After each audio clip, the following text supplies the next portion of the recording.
can vary the weights how I want them and all that stuff. So it's a nice process. And what surprised me most when I started doing this, my old roommate Sean, you guys might know him as Art of Price, he used to do this all the time, and I had never done it before, so I give basically full credit to him. I had never really seen this done, but it really helps, especially if you're used to drawing digitally and then you want to translate it to traditional. Gabe Galvasaur in the chat, he usually just prints out his like his inks and whatever and just goes on top of that. I get a little paranoid that you'll still see the digital stuff even if it's super light, so I'm like, yeah, I don't want to do that. But usually he paints it or inks it anyway. So I do it this way, and it doesn't seem to matter what kind of pencil you use. You can use a colored pencil, you can use graphite, you can do anything really, and it works pretty well. Twitch is glitches today. No Twitch glitch, no. Dang it. Oh. Do you, Serenity? Yeah, I don't know, it's a nice little process. Now that I notice I am not doing this on purpose, I have a lot of lavender purpley colored stuff. I don't know. No, can't see it. Weird. I wonder if mine work. Did they say why it was glitching? Forget the names of my own emotes. Mine worked. Maybe it's because it's my channel. Weird. I don't know.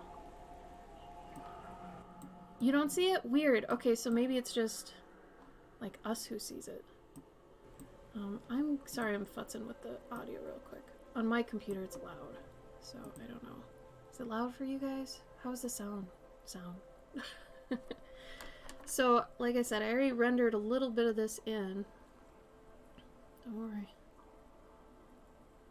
I figure it might be better suited if I'm zoomed into it most of the time on what I'm working on. So if for whatever reason I'm off screen, yell at me. I'll try to nab it before, you know, I do too much.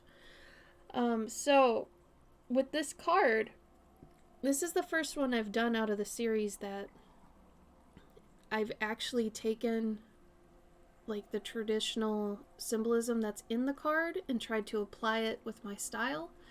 So in this one, there's a lot of things like she's supposed to have two pillars in the background. One's black and one's white. I'm doing a birch tree and like a maple tree. And then the background will be black. Like it'll be blotted out totally.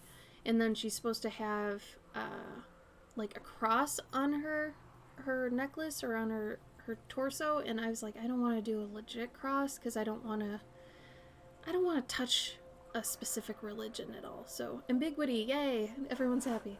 And then she's supposed to have a scroll at her feet, you know, and then she's supposed to have this really long like cape thing, I guess. And then there is a moon down here too. She's supposed to have a moon. So I figured doing an owl, I could incorporate all those things. I think the next one that I'll try to get for the next stream, we'll see how my time goes, but definitely the next card I want to do is the Hermit. And I know it's kind of cliche, but I think I'm going to go with a turtle. Just because it does fit it kind of like a glove. At least I'm not doing a hermit crab. That's a little bit too on the nose, if you know what I mean. So it'll probably be one of my kind of wise turtles that I've done in the past. One of those things. Then there's a stream, there's around 3 other streams. I have a friend has a home screen. Wow, how does it know?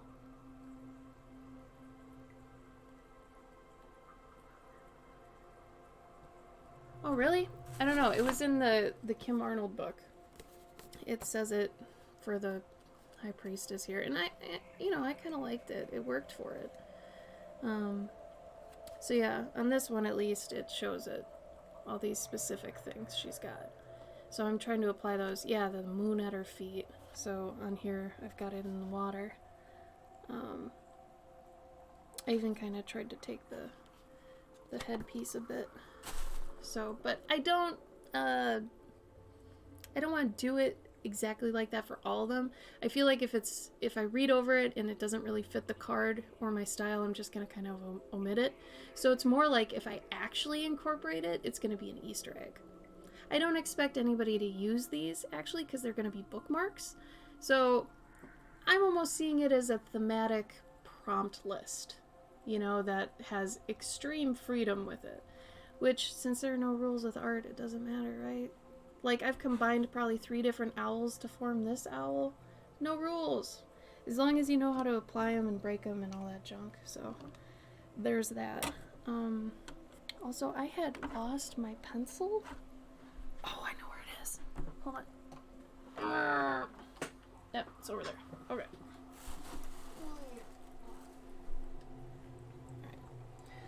Don't judge me. I have a squeaky chair. Don't judge me. Yeah, like I said, even if you don't get the same meaning, it's like, I'm okay with that. Like I said, I'm not doing a legit tarot deck, so I know you're hardcore, Sketch, but I'm not going that far with it. It would just be too stressful if I did.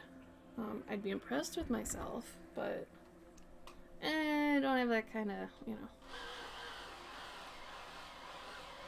It's a good book. I was lucky that, you know, since she had handed it out to us, I got her to sign it, so that was really cool. She's nice. She's a nice person. I would kind of think that anybody who wrote a book on tarot would be super lofty and kind of not all here and on another plane sort of thing. Like, they seem a little disconnected, but she was super down to earth. Really nice lady. I also brought my ATC template in case we finish this too soon, because I know when we did the Lovers card, I think it was the Lovers card, I might have finished that, but anyway, there are so many flies down here. Oh my god, what is going on? Gabe, are you here? Check your text.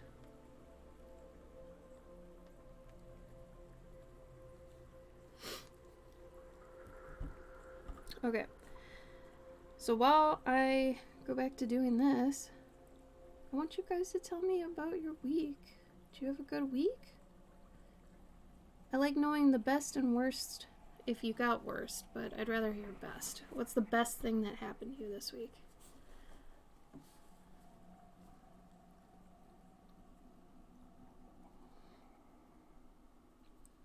I'll try to pull up another picture or some reference of this owl.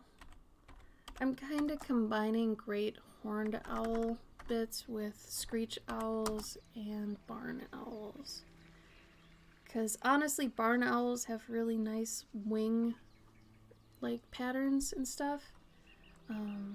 So I've kind of been using theirs. If you see flies flying around me, this is so sad. I've got a Mike Pence fly. Gabe, what do I do? There's like 4 of them. What is happening? Oh my god, there's so many. This is gonna be an embarrassing stream just because of how many flies there are. This is ridiculous. Yay, Kristen! Unpacking? Yeah, but at least you're unpacking in a good place, right? Like, I'm so happy for you. No, Gabe, you seriously need to see how many are down here. This is ridiculous. Something's wrong. Something is happening. Dental pain. No, Sketch. No. I'm sorry. Good, listing my Etsy again after having it inactive several years. Highlight your week. Well, don't forget that if you start like marketing them and showing people, hey, these are available, just doing it once usually isn't enough. It's good to do a few posts about it, whether it's on your story or an actual post. It's gonna feel like you're spamming, but really it's better to border on spamming people than to not do it enough. Because then you're gonna think, oh, my stuff is a failure and all this, and it's not true. It's just visibility is super hard to obtain. So, you know, with that, you're gonna wanna get out of here, dude. Yeah, Gabe, this is gonna distract me like crazy because there's so many. I don't know what we can do, but it's bad. Your roommate was exposed? No! Were you negative? You finished that bird. I like that bird. Sketch, you could sell those. I would buy one. For real. Holly, crochet along. Oh, yeah! Oh, good, Crickens! That's happy. Oh, Elvin, though, for anybody who's got an Etsy account, try doing their ads once. If anybody wants to know how to do that, I can kind of show you, walk you through it. But you'll want to try doing it for, your pieces you think would sell the best, or, you have an inkling about, as they actually really help. And I hate that they help, because it just feels so dirty, using ads and advertising and things. But honestly, as the little guy, we gotta, and anything you can do to kind of make yourself stand out is really what you gotta do. At least stand out in a positive way. You don't want to do anything bad or whatever, but buying ads is just part of it. Like Facebook ads, Instagram ads, they help, unfortunately. I found the strangest thing with birch trees, they really do look like they've got eyes that have just opened up all around them. It's really kind of creepy, honestly. I'm going to take a process pic of this in a second once I get this bark down.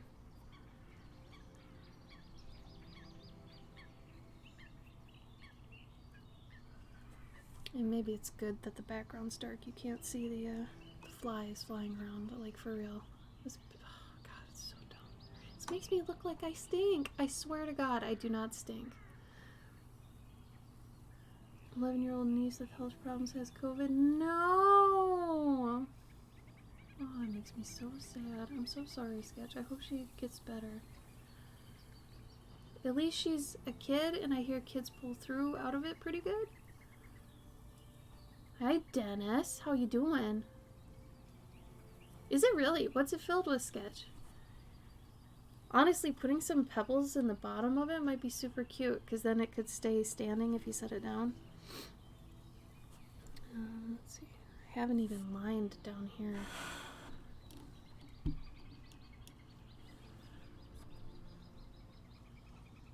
How was my week? Super busy. I sent out a lot of the people that got commissions from the stream. What else did I do? Oh, I launched the, God, I forget I even launched something. I launched the wood pins. Oh, you know what? Gabe, can you bring those down to me? They're on my desk. I want to show people how those turned out. I don't think I've shown them on a stream yet. I showed them on the, like, I think the Halloween stream, maybe? No. Stream after that one. Pretty sure. Pretty sure I did. You guys can see this, right? Yeah. Other than that, what did I do? God, I can't even remember. Oh, I started Pet and Armor again. Thank God. I'm trying to get more of those done. It's gonna be bad. What else did I do? I honestly can't remember shit right now. I don't know why. Stuffing and scrap fabric. Oh, cute. I like the coins. Oh, I want to see those. Those are going to be cute. That'd be really adorable. Alright, I'm going to take a shot of this. And then we'll get on to... Actually, I feel like putting a pattern on this. I say pattern loosely. I don't think it's going to be a pattern, but it's going to be... Yeah.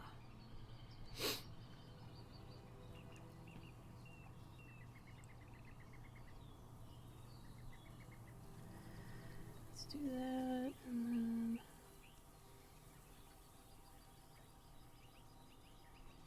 you see that kind of.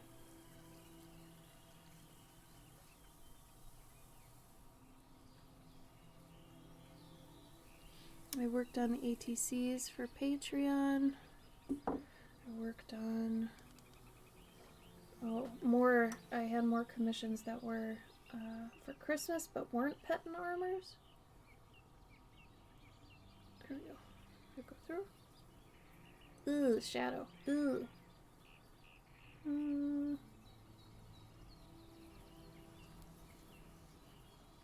I can work with that.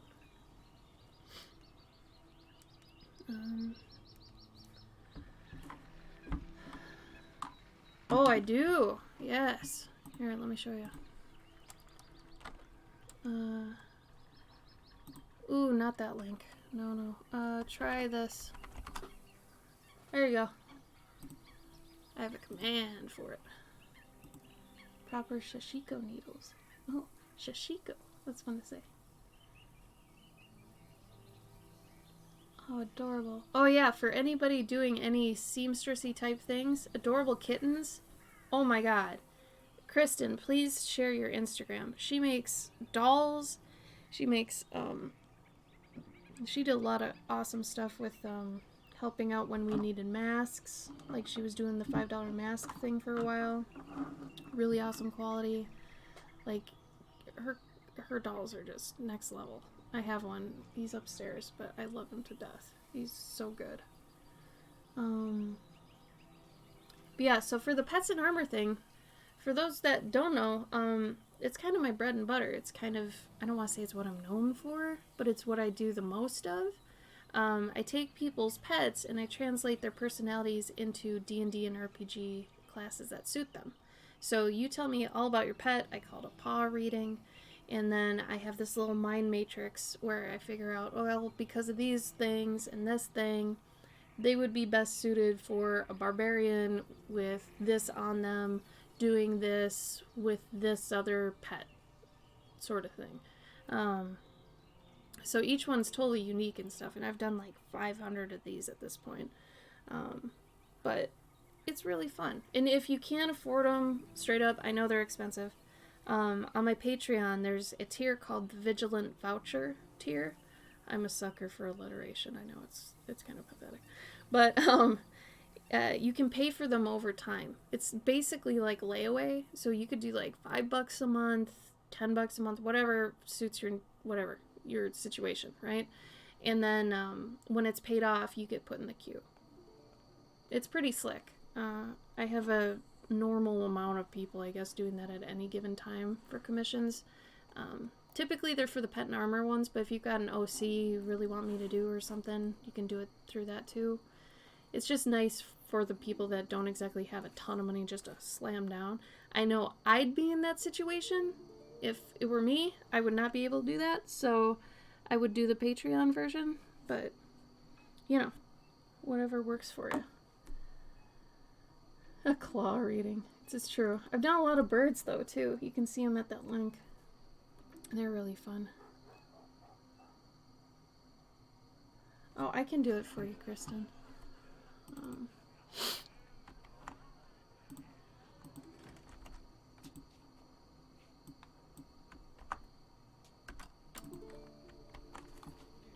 Here you go. The one she made for me was the beaver. I like him a lot. He's a cutie. His name is Elmir, right? Or was it? It was Elmir. Pretty sure I'm saying that right. She thought it was a really cute name for him and a little backstory and stuff. I love that. I love getting like little creatures and things that have backstories. I guess it makes sense why I do the thing I do on my Patreon for the Guardians. That makes sense. Okay, tail. I need a owl tail. So, it's November. We're officially halfway through tomorrow? Does November have 30 days? I don't even remember. I do not remember how many days in November. Oh, I'm gonna do this cute little boy. And steal his spots stuff.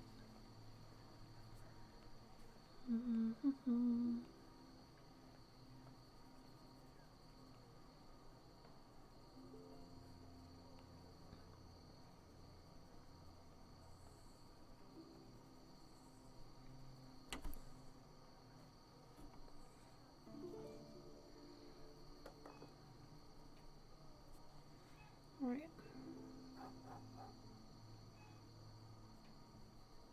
Is that a dog in my song? Like, for real? There's beeping. That's weird. What is this music? Oh, it's just a night scene. Oh, yeah. There you go. Bork, bork, bork.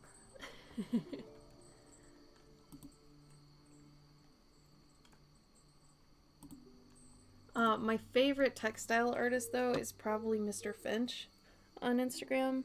I also like Wool Folks, who is kind of a friend. I mean, I know her. Mr. Finch, though, does really awesome stuff. And then, who is another favorite? There's somebody that does bumblebees. I have one of theirs. God, I can't think of their name right now. Ugh. There's another one that does handmade Russian dolls. I have like 3 of those. Yeah, Mr. Finch, right? Oh my god. So good. I'm going to actually blacken the back right now. Because I figure, you know, they say to go light to dark for a lot of things. Sometimes, depending on my mood, I just go straight for the dark thing. Because then I found if I do the darkest thing and maybe I put in the lightest thing somewhere else, which will probably be her eyes, then it gives me a better gauge of how to go about contrast. Because I have a problem going darker when I do the light to dark method. It takes me forever to kind of work my way down to darker and darker and darker. I'm too careful, you know, but if I do it right away and I go straight for the dark, then it kind of gets me over that fear, you know, of doing it. So before I do that, I'm going to do a second layer back here of the leaves. Having one of those days. So I'm gonna, this is a little bit lighter than what the background's gonna be. The background's gonna be a little bit darker than this. So I'm going to make it so it looks like it's a little bit lit, but not too much. And then when I put in the dark, I'm gonna go around it.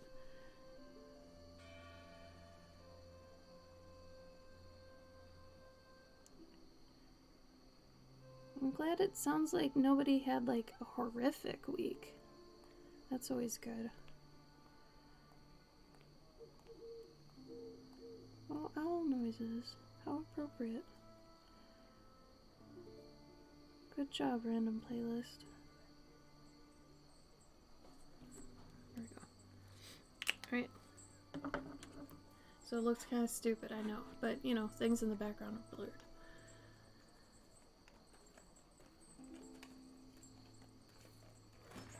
That's good. Do all the crafts. Definitely. And here is the darkest color.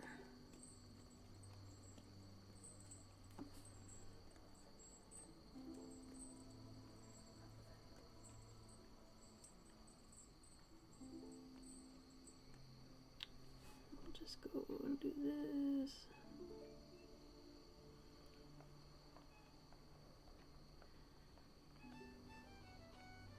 Oh.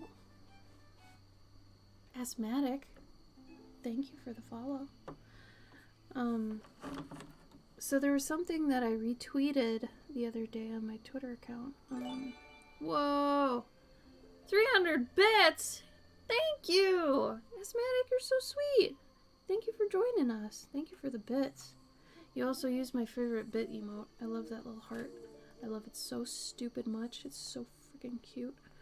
Oh my god. Anyway, look at it. It's pulsing with cuteness. I love it. Oh my god. Anyway, I was retweeting on my Twitter account I think it was last week. It was a couple days ago. There's this, and some of you that are overseas, you probably know this already, so sorry if it's redundant and stupid to you, but I heard about a tradition where you buy people books for Christmas. Oh, thank you, Kristen. Thank you. Oh, Asthmatic did it. Thank you, Asthmatic.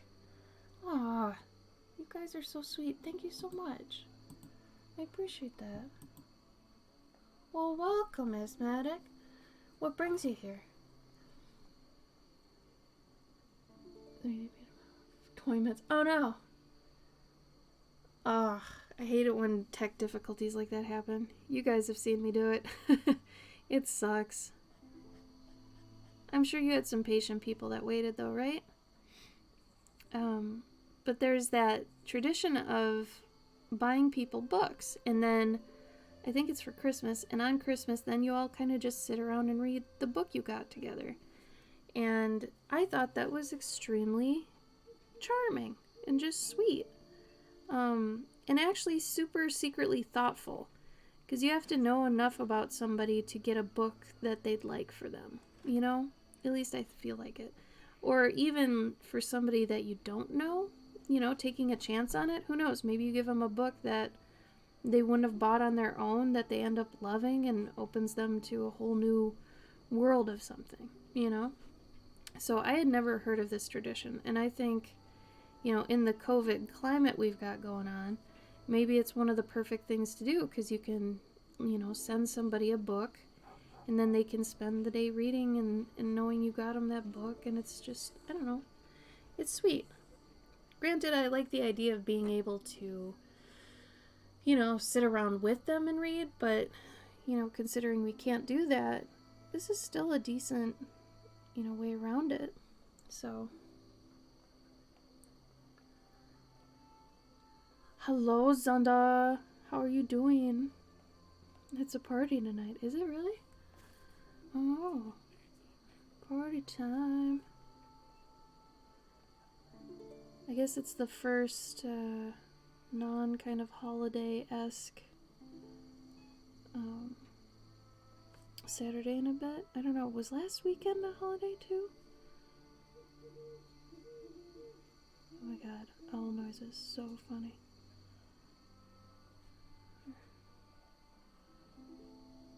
It's gonna look really janky while I'm actually coloring it, but believe me, it'll get better once it dries. Kind of like watercolor, you don't really know how it's gonna look until it dries. Same with marker. I'm gonna finish this block and then I will look up again. I just don't want to finish it while it's still wet, because that's prime blending time, you know?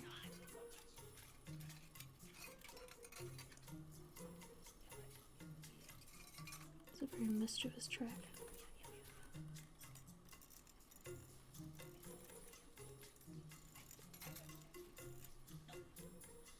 Anyway, I really like that book idea.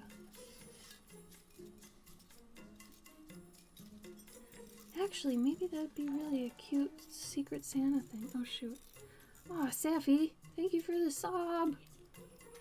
Thank you, thank you. For those that are considering subbing, that aren't using Twitch Prime, and you know, you're like, oh man, I want to sub. Consider giving to my Patreon instead. It's technically cheaper than a $5 actual sub on Twitch, and you get things. I only stream now on Saturdays. I used to stream like 6 days a week or something, but now I just stream on Saturdays, so you don't get much out of that. But I mean, if it's Twitch Prime, cool, I'm all for it. But if you're considering for, you know, oh, Asthmatic, you too? Ah, you're so sweet. I appreciate you. Fantasy RPG stories and awesome, fascinating people. So yeah, much love and respect, sister. Ah, you're too good. Thank you.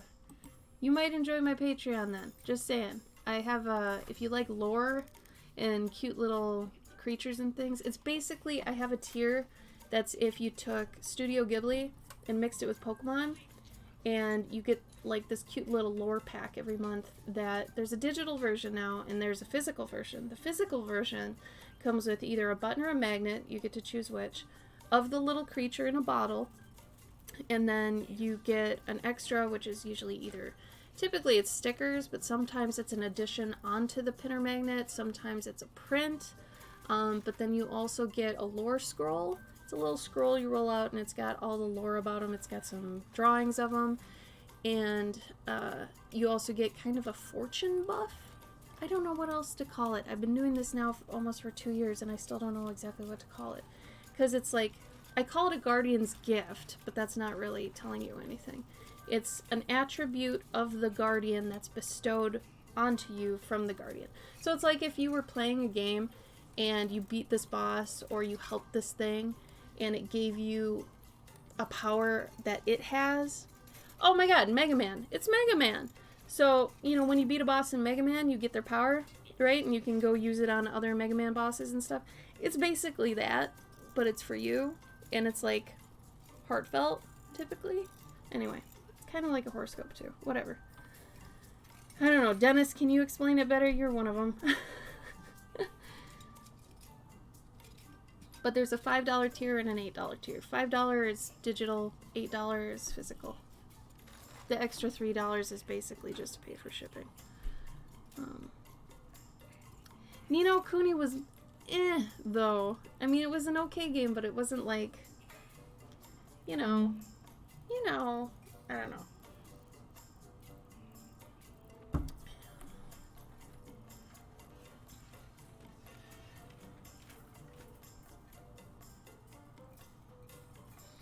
They were okay, but, you know, I don't know. Well, what would you call it then? I mean, it basically is, let's say, a loot box of Studio Ghibli and Pokemon. And you know, Kuni was cute, but I didn't really like a lot of the designs in it. Honestly, like the main little guy, I forgot his name, with the nose and the lamp, like, I didn't like him. I don't know. And then now there's an anime that's like called Ni no Kuni, but it's not even associated with it. That was weird. Okay. So we got that down. I'm gonna do 30% here.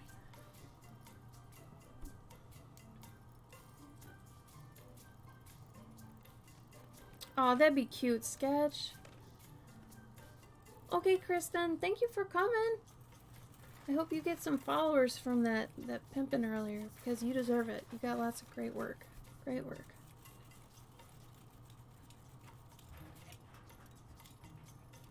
Yeah, Mr. Drippy. That guy. Sketch, you know what you could do? If you want to do that, you can do that actually anytime in the Discord. There's a way to actually just hang out via audio in there too. But it's like, Dennis, if you had to describe it combining certain things like that people know, that's usually the best way to get somebody like, oh, yeah, okay, I get it. Like I have a story that's Iron Giant meets Full Metal Alchemist. Like that immediately gives you kind of an idea, right? So if you had to describe the Guardians, the best I could think of was Ghibli and Pokemon. Only if you want to, Kristen. No pressure at all, okay? Hell, man, I find it hard to be active in here. Let me tell you. You never know. They're usually nature deities. I think this month is going to be bell spirits. I have an obsession with bells. It's kind of stupid. But I love it. So probably be bell spirits this month. Next month is going to be a mistletoe pip. I'm jonesing for that. And pips are my version of the floral deities. Like, not every one of the guardians is a deity, just the pips. They rule over that, like, plant. So a mistletoe pip is in charge of all the mistletoe, like, everywhere. At least in a certain, area. And then sometime early next year, I'm probably gonna have coffee beetles and tea bugs. It's supposed to be like tea bags. Tea bugs. And then there's another one I was thinking, bud bugs. But I can't have tea bugs and bud bugs, so I gotta figure that out. Maybe... No, I'll figure that out later. Game Boy Color, yeah! My partner mods Game Boys. And yeah, we're gaming dorks too. He just got that Mario Game & Watch that went out yesterday. You'd probably be heavily into what he's into. But we both have basically every system since they've ever come out. It's just we can't play them. Like, I've got a box behind me that's got all the old systems. It's like, I don't have any time to play them. Then you hook it up. Every time I've hooked up my old systems to play them, I'll put in a game, play it for like 10 minutes, and be like, yeah, alright, that actually feeds the need. I'm gonna do another one. And you just start, like, ADDing different games into the system, and then play them, and like, yep, I'm good. And then, you know, I don't know, you think you're gonna play it for longer, but typically that's not how it goes. It's kind of funny.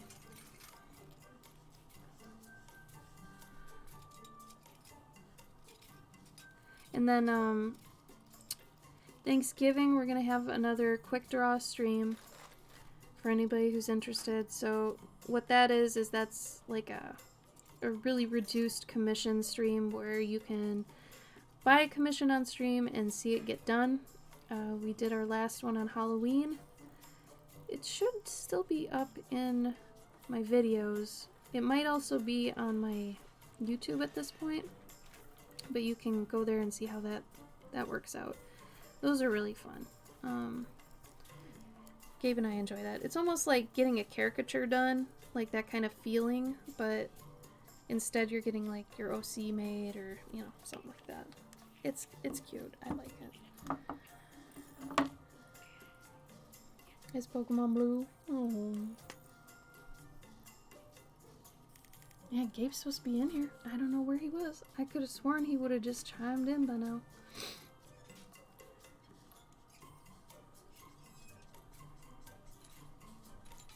But yeah, Gabe is, he mods them to have backlights, like in Game Boy Color, since they didn't have backlights.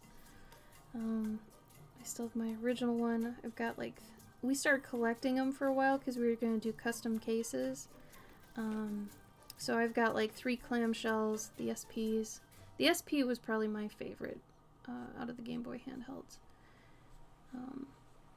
But yeah, we've got a whole plethora of those.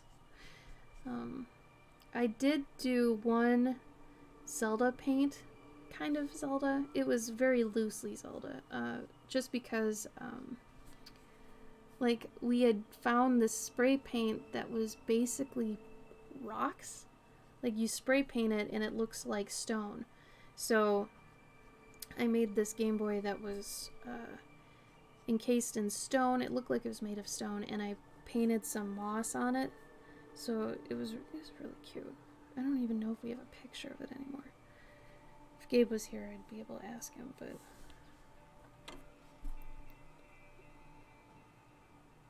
Water Pokemon? I'm a bug Pokemon girl. That was probably obvious, though.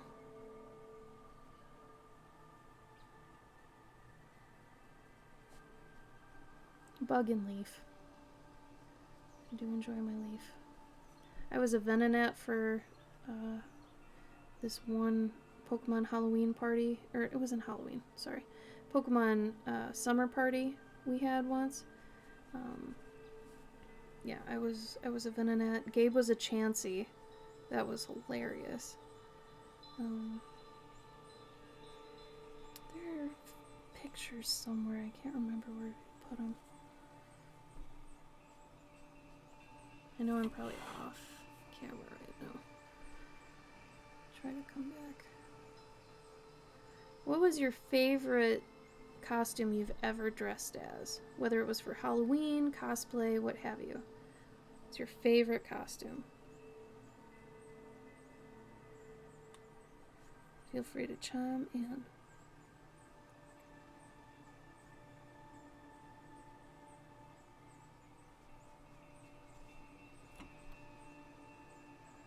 Yeah, right? Bug Pokemon. Kricketot.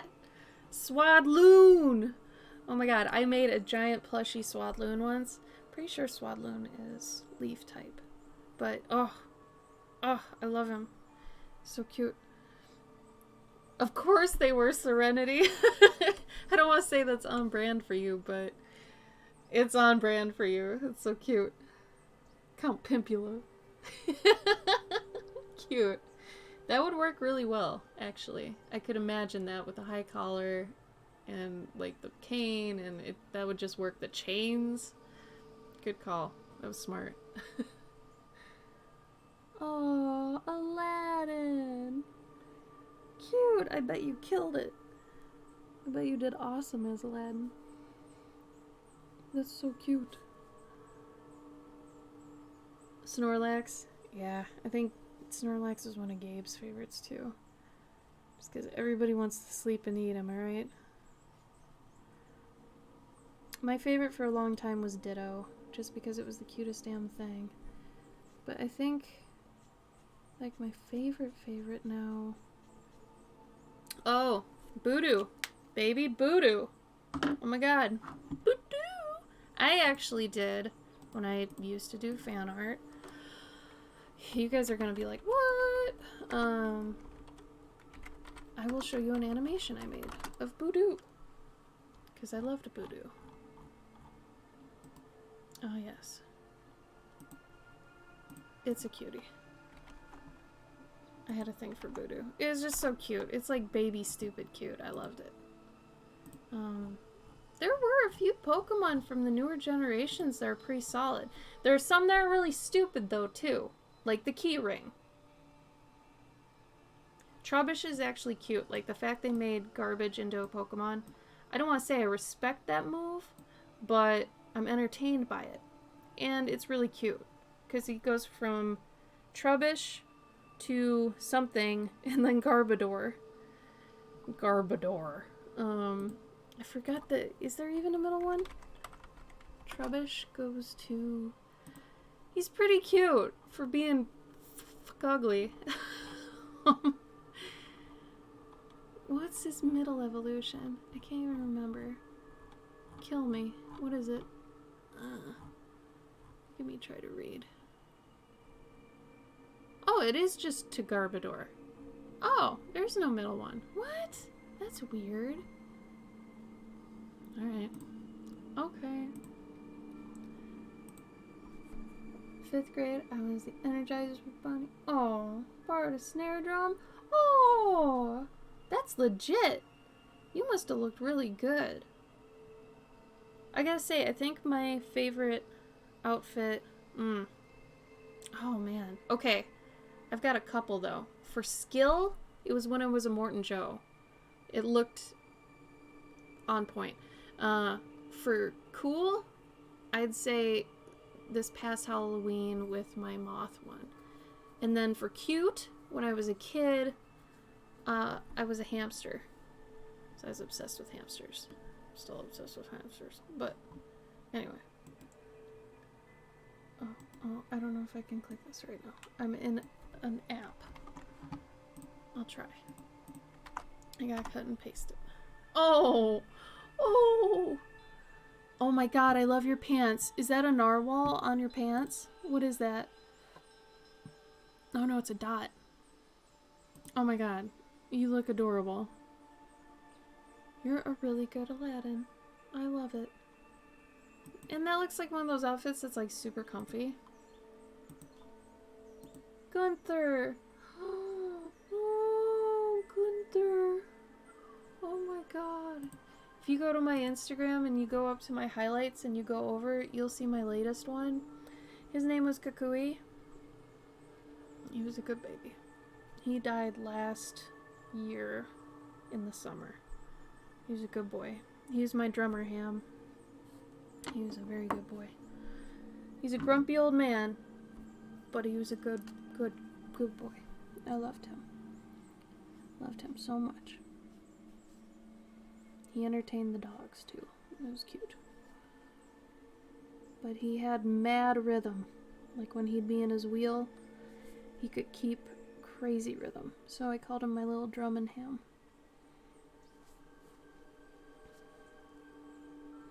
And since Kukui is like, you know, the Mexican boogeyman, we would say he was like a underworld drummer. He helped lead all the rodents into the netherworld. I actually drew it on one stream. If you go back and you go into June or July on my YouTube Twitch streams, you'll find it. I drew him drumming these other ham souls to the other side. It was very cute.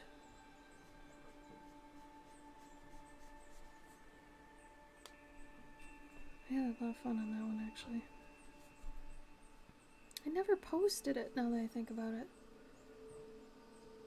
I should post that.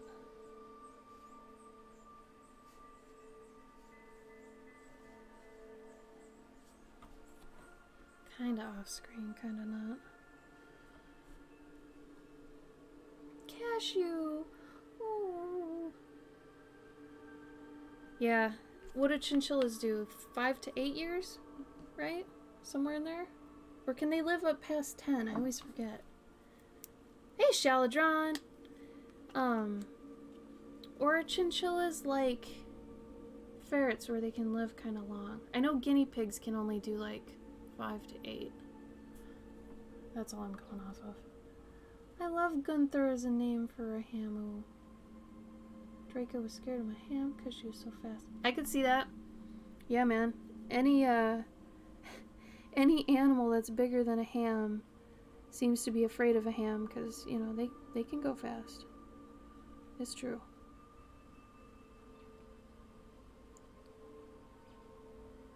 Like one of my dogs a long time ago for one of my first hams was just terrified of it. Every time it was in the ball on the floor, it was just terrified.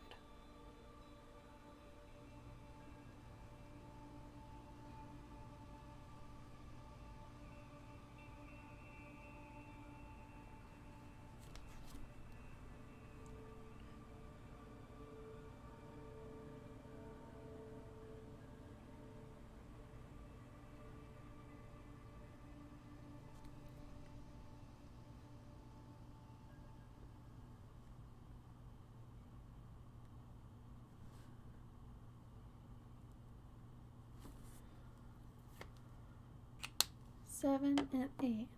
Oh, Mate and Jasmine. Cuties. 15. Okay, see, I knew I was kind of far off. That didn't seem long enough. Chin babies. How are you and Gabe? Haven't spoken in a while. Shaladron, I'm not going to sugarcoat it. It's been hard. COVID has really kind of us pretty badly. So Gabe and I are, well, I don't qualify, but he's on unemployment for the most part. And we're just hoping to get more stimulant checks or whatever the hell they're calling them. Because just, it's hard because everybody's lacking money, so nobody's buying things. Understandable. No one's to blame for that. And, you know, just everybody who has a small business is basically hurting. So it sucks for all involved, I think. But we're trying to hang in there, you know? I mean, what can we do? This is gonna look stupid, but I'm using the same color here for the ribbon and the background. I'll be able to change that a little bit later so that they differentiate, but for the moment, with how much I've done here in the background, color-wise, and what I have to do to this to make the foreground elements stick but still be dark, I have to use the same color. So you'll see. It'll change. How about you, Sheldron? Kristen seems so happy, and I hope you both are insanely happy because your new place looks amazing. So good.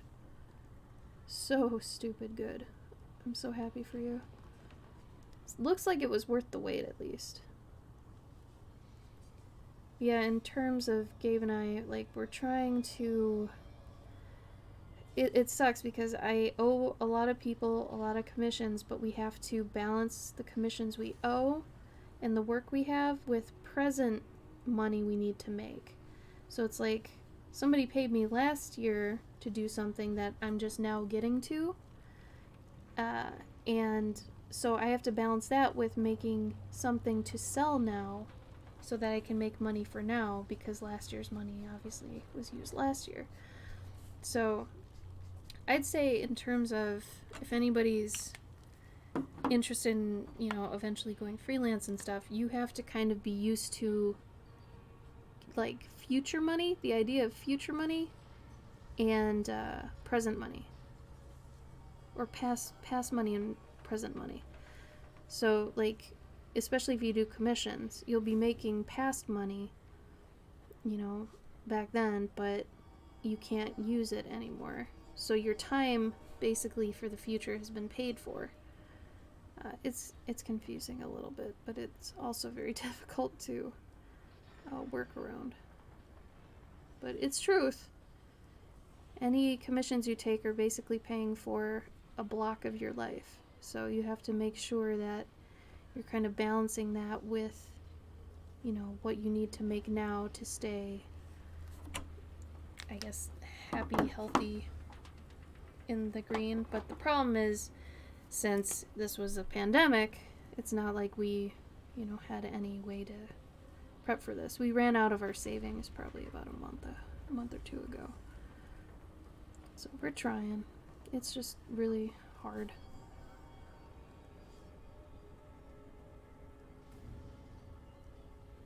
There you go. Hey Pylon, how you doing? Thank you, Sketch. I'm gonna look at that later. That's great, Shaladron. I'm super happy to hear that. So I'll apologize for Gabe right now and the fact that your commission is taking longer than any other that we've ever had, just because, he'll poke at it and then we have to make present money to make rent and all that shit. It's stupid. So, apologize from my side of things. She's a robot. You are multiple times her size. Grow some balls. Oh. Yeah, people who don't wear their masks, right? Asthmatic, thank you! Oh, $10. No, the little heart fell! Aww. Asthmatic, you are wonderful. Thank you so much. Thank you, thank you, thank you, thank you. That helps. You don't even know. Oh, man. You are a joy. I never know how to handle that. Thank you. Thank you. Oh, people are so sweet. Artists got it rough, though. Everybody's got it rough right now. If any of you are, like, on the front lines and, in, like, the postal service or any service work or dining things, thank you for what you do. You help keep things normal for a lot of people. At least the people that, there are some people that are still mad, like, oh, I gotta wear my mask to go to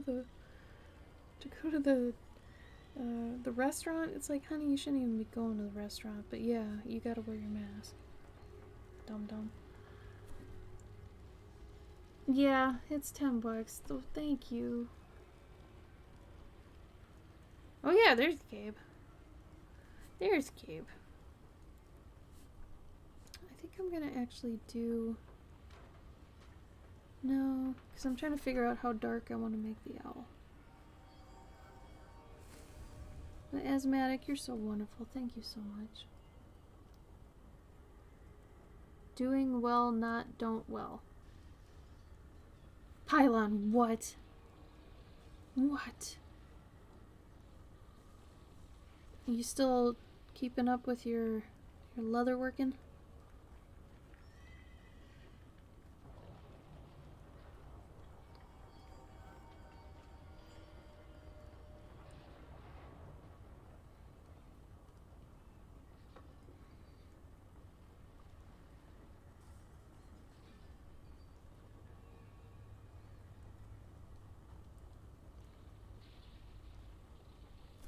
Oh my god, I'm off screen. Ugh, sorry.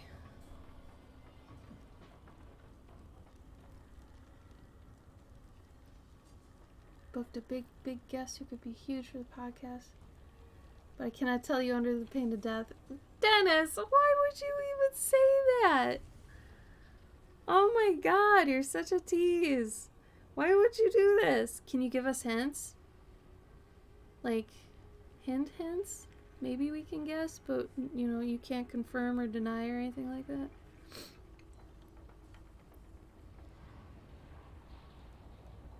What does 1K get us? Something not for another year, probably. At least in terms of time. I would have to think about it. Depends on, you know, if you want color, what I do it in, if it's watercolor, you know, what. I mean, we'd have to talk about it, how crazy intricate it is, all that. Oh, good, Pylon. More supplies is a good sign. Good! Leatherworking's continuing. Star of stage and screen is all I can say. Well, jeez. Jeez. Alright. Yeah, I don't even know where to go with that, Dennis. Gosh. But Sheldron, thank you and Kristen both for your patience. Like, it helps so much. I'm honestly struggling really bad with getting the Christmas commissions done while still doing Patreon stuff. I'm managing, but it's really tough right now. So I don't want any of the Christmas commissions obviously to be late. So I'm busting my ass with that. Anyway, I'm not trying to complain.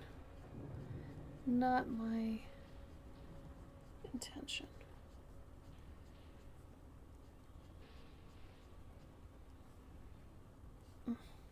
But I did add a digital version of the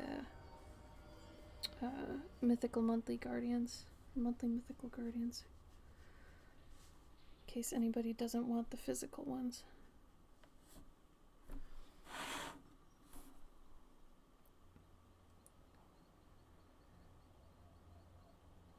I do like good news. If anybody has any good news at any point, please feel free to share and just bask in the good news you have. Because I feel like it's really important as just people to take checkpoints of when you're happy and when things are going well.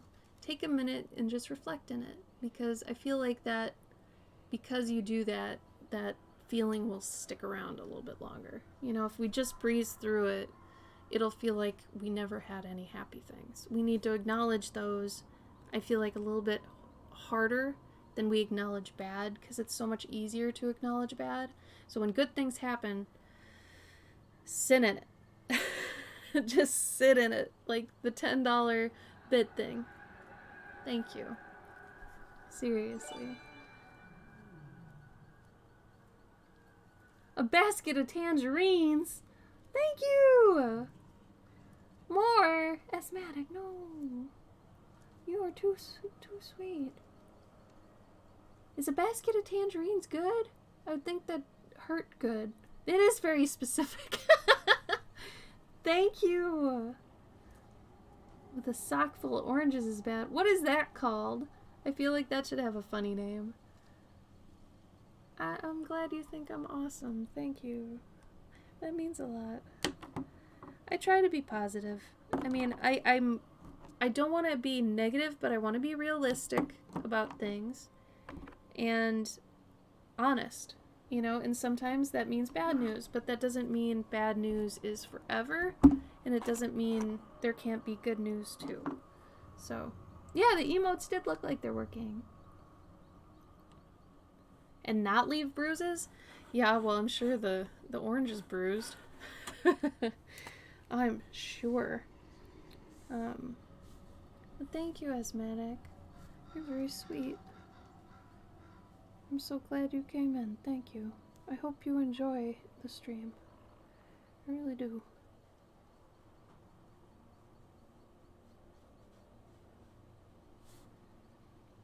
I feel bad I don't stream as much as I used to. I hope it's enough. I'm sorry if it's not. I really do hope next year when I start, legitimately working on my stories, when I've got time for it, and I work on them during the stream, that, you all are there with me. Because honestly, the Twitch creative community on here is phenomenal. Like, I've met so many wonderful people on Twitch's creative community. It's so good.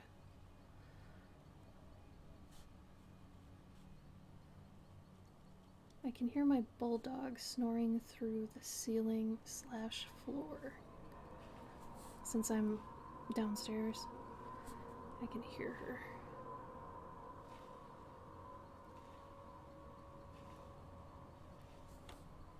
This is gonna be the moon, so that's why I'm kind of tiptoeing around that line work there. Writing a whole new world and campaign for my sister and her boyfriend and her 2 friends.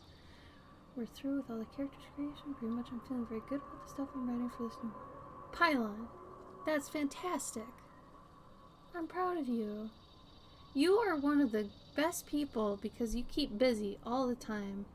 And you seem to have fun. Like, you're half business, half fun busy. And I think that's a great balance.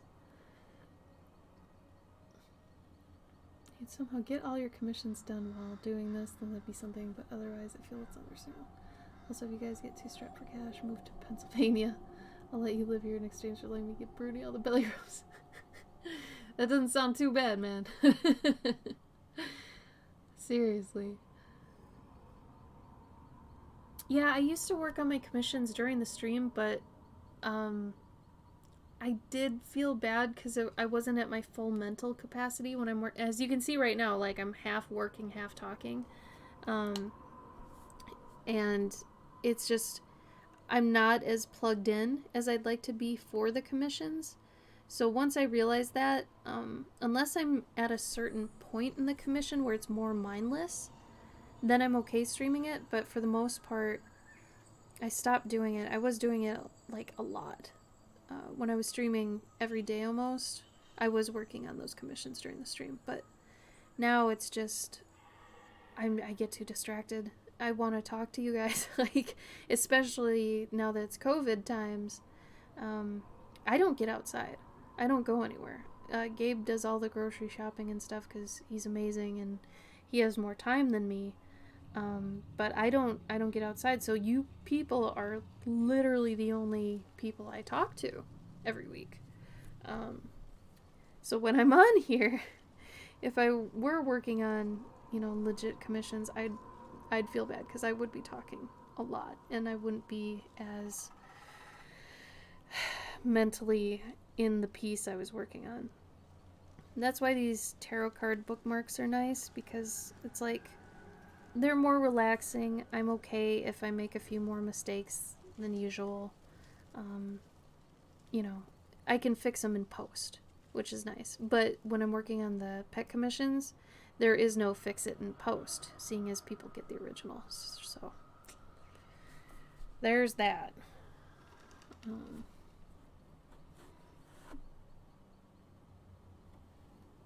Yeah, seasonal depression. Yeah, it's weird how COVID has done that. It's made us want to stream more. I've got friends who picked up streaming because of it. It does help. I'll be completely honest. It helps. But, so if you're feeling lonely, definitely give it a shot. It helps. It does feel like you're not alone. You're talking to people. It's good. But yeah, the most I talk to anybody is typically Gabe. And the dogs. I talk to the dogs a lot. Sometimes they talk back. Sometimes they're jerks. But you know dogs. You know how dogs talk back. Aw, awesome sketch. Well, I hope it works for him. I think it fit his whole thing pretty well. Fits on his back, too. I like that. Love for my house, too. But you have to decorate my house with your house. You would get whatever you want whenever honestly. I mean, you know, Gabe and I were quick to just jump on it. And I mean, you know, if you're not the streaming type, Discords also have the audio, you know, ability, so you can jump into a chat with anybody. And it'll show, you know, somebody's in there. So even, you don't even need to be like, hey, does anybody want to hang out in the chat? You could just jump in there, and I'm sure somebody would eventually jump in too. Like, it's a pretty nice setup, really. And I know Pylon was running a D&D group in our Discord for a while. I don't know what happened with that. But anybody can feel free to use our Discord community to, like, you know, start a group or a club or a book, whatever. We'll be doing the Secret Santa thing soon. Oh, thank you, Denacros. Thank you. You're wonderful. Welcome. I appreciate that. Oh, they're the spinning gems. What brings you here, Dan? It is asthmatic. It really is. It's just, yeah, you eventually find people, too, that just, they fit into your little, you know, the group you've got going on. All that stuff. It's really nice. I'm actually really thankful for Twitch. We've been doing this since 2016? Yeah, I think 2016. Serenity, was it 2016? I know you were there from the start. God, you were one of our very first watchers. Yeah, definitely go give Serenity a follow too, you guys. She does watercolor work and other things. Oh, yeah, that's right. They can do video now. Yeah, Discord video and audio, so you could have a little hangouts, you know? No stress hangouts. That's fair, Sketch.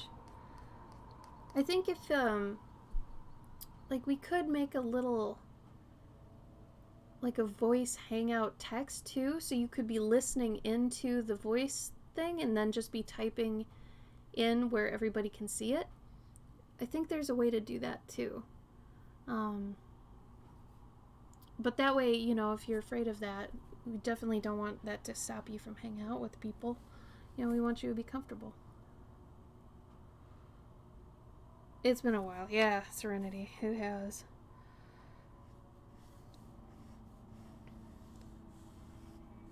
Honestly, I've never used the Discord, like, voice stuff.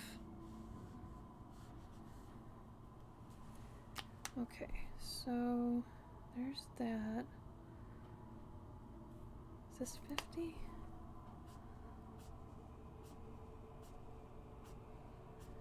Now, I would put more detail in behind this were it a different kind of piece, but since this whole thing is basically gonna get shrunk down, it's gonna get reduced. So that means any detail I've got in here is gonna speak louder than it does at this size. So I have to be kind of careful with what I put the detail into. So it's probably gonna go down to about half its size or smaller. And like I said, because of that, otherwise I'd be putting leaves in this background and all that. But since I want the owl to speak louder, anything around it would be, you know, taking away from it. So I have to make sure I don't do that.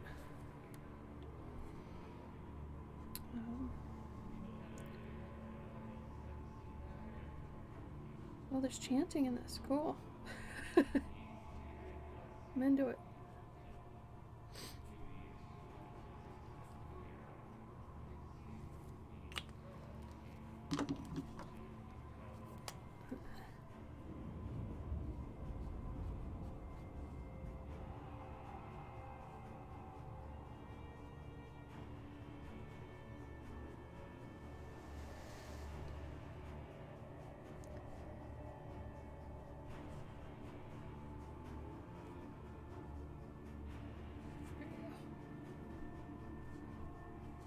Is this 30 or 50? It's 30.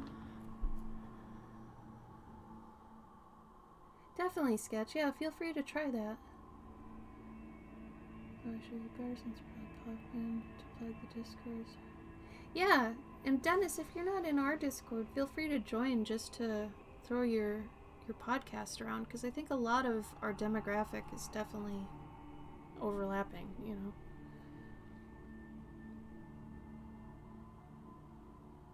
Your tremendous voice work as well as my Oscar-worthy acting. Oh, Pylon, you were wonderful. Way to build it up. You did good with that. I'm like intrigued. I don't care about embarrassing. You should get the thing. I don't know if you were on the stream last week, but Snapchat made a desktop client that you can hook your camera through, and you can have like Snapchat filters on your face. I did it on the last stream, and there was one that was really good. It's got like sakura flowers and stuff. It's really pretty. Anyway, it's really fun. So maybe that would help your D&D campaign. I don't know. Come back a little bit. There we go. It's true. Serenity, yeah. Thank you, Safi. Have a good dinner, okay? And good luck with your surgery. I think you'll do great. And I really hope it ends up getting rid of whatever problems you've got going on, because that's no fun. And, you know, you deserve to be healthy and happy. So I hope it really works out. It didn't, though, Dennis. Next week there's a 2-hour one. Next week is episode 20. So we still got one more. I was okay with how they beat that one person. I was okay with that. I don't want to spoil, but it felt like a series finale the way they did it, but I was like, there's no way they can't play Carry On My Wayward Son at all for the last thing. So then I looked it up and I was like, okay, there's an episode 20. Which is called Carry On, but since they're not Wayward Sons anymore, they just left it at Carry On, so I thought that was cool. I'm hoping everybody kind of comes back and there's no more monsters.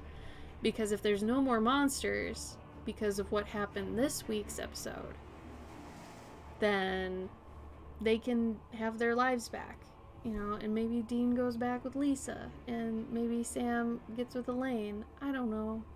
Not Elaine. What's her name? The deaf lady. I thought it was Elaine.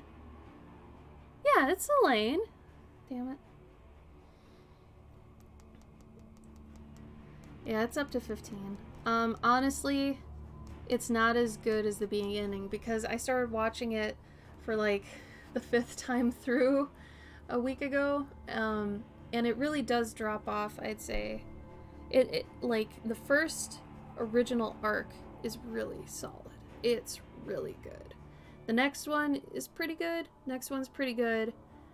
After the Leviathans, which after the second viewing of the entire series, the Leviathans are fun, in my opinion.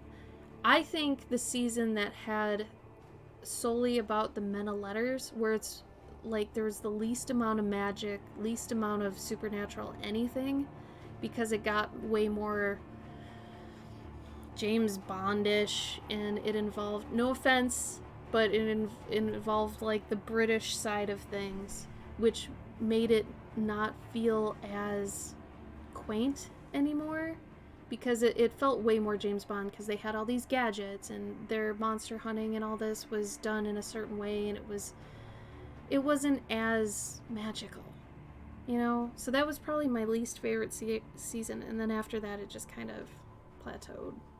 It doesn't give me the palpitations anymore. But from season 9, you should just restart it though. The Apocalypse arc is so good. I get so excited when I get close to the Death episode where they meet Death for the first time in the Chicago pizza diner. I love that. And I love the 4 Horsemen. I think they did well with that. I don't know. Monsters were just humans. There's a screenshot thing.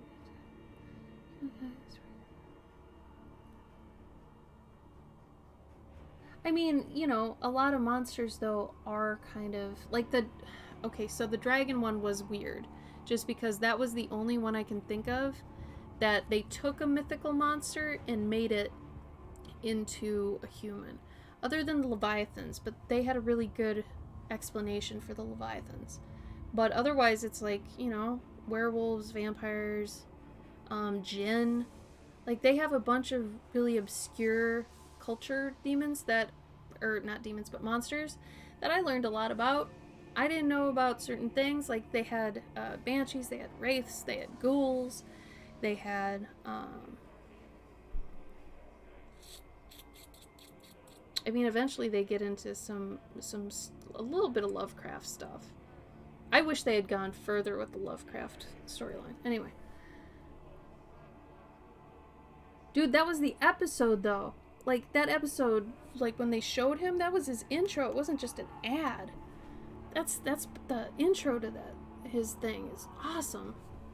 Gives me chills every time. That's the one that I'm talking about. Like, when he shows up, whew, it's good. It's real good. I don't know. I know Supernatural's only for certain types, but I enjoy it. I can't watch, like, normal shows about, I don't know, murder, forensics, all that stuff. I just find humans boring, and that's on me. That's totally on me. Like, watching one of those murderer shows, I'd just be like, okay, humans murdering humans. It's like stuff that's on the news. I don't know. I have to watch fantastical stuff because I find anything that's close to, like, actual life just to be a little bit, I don't know, not as fun. Definitely not as fun. Naff, thank you for the follow. Welcome. I wanted to watch Lovecraft Country. Is it good? I've heard good things.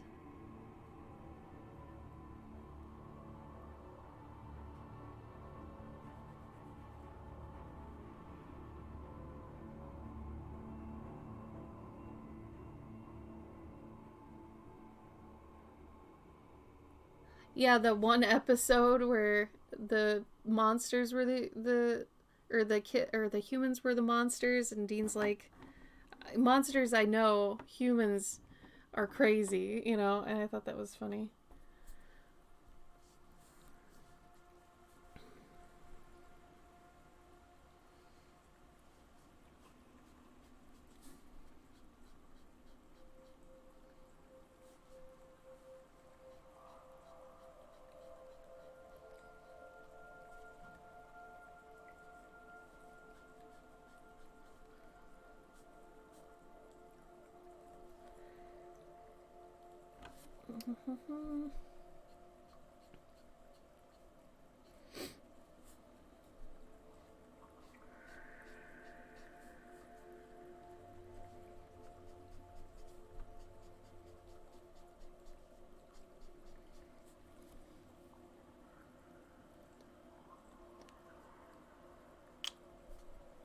I think it was supposed to be both, Pylon, from what I understood.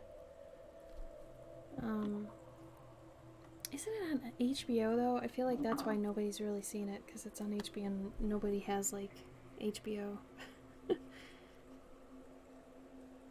Does anybody watch Superstore? Because that's been having some pretty on-point political, social commentary. It's been great. It's like, done in a funny, cute way, but it's also very on point.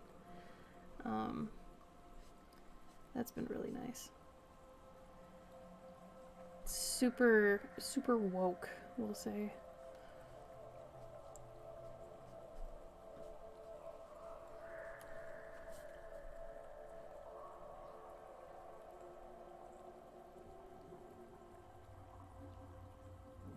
Yeah. There's actually two of those, Serenity. Are you talking about the one where they first meet Zachariah when they're in the office setting? Or are you talking about the one where, like, Sam's still with Jessica and Mom's still alive and they're just going about, and, like, Dean's lawn mowing? That one? You see, the office setting ended up having a ghost, though. But yeah. There was another episode where there were no monsters at all, and like Dean was just mowing the lawn, and he's like, "This is pretty great." Yeah, Kurt Fuller. I love Kurt Fuller. He's fun. That episode we just got to again last night. Funny enough, because it was really weird. Last night we watched the new episode for season 15. After we watched the one I was currently on from watching it, starting it like 2 weeks ago again. And we were at the one where they get Adam, and Adam has to say yes to Michael because Dean won't. So, you know, Zachariah's in there, and that's when Zachariah gets it. But it's funny because Adam was in that episode saying yes to Michael, and then in last night's new episode, Adam's there. So I thought that was cool.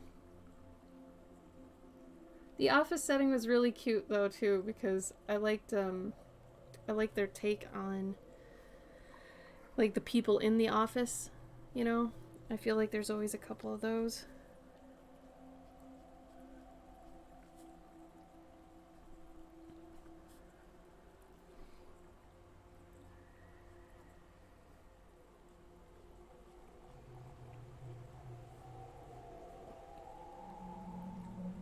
Oh, we started watching The Queen's Gambit too. That's really good. I love that. It feels like a movie that was made in like the 90s. Like it's got the feeling of like Beautiful Mind with Russell Crowe, or like a Forrest Gump. It feels like a Robert Zemeckis, honestly. It's really good. If you haven't watched Queen's Gambit, check it out.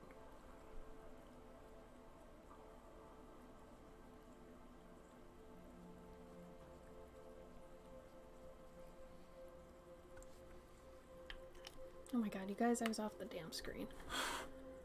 Please. Alright.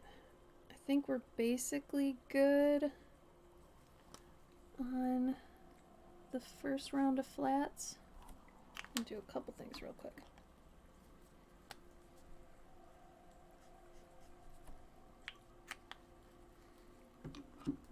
I forgot about some of these feathers.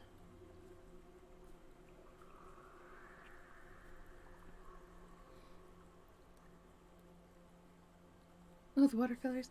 Go for it. Good on you for cleaning up afterwards. I have a bad habit of not doing that.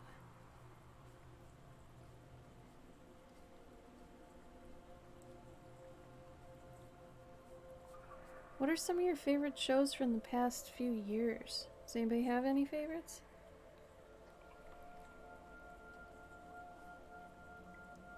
I thought Sabrina was really good. I enjoyed it.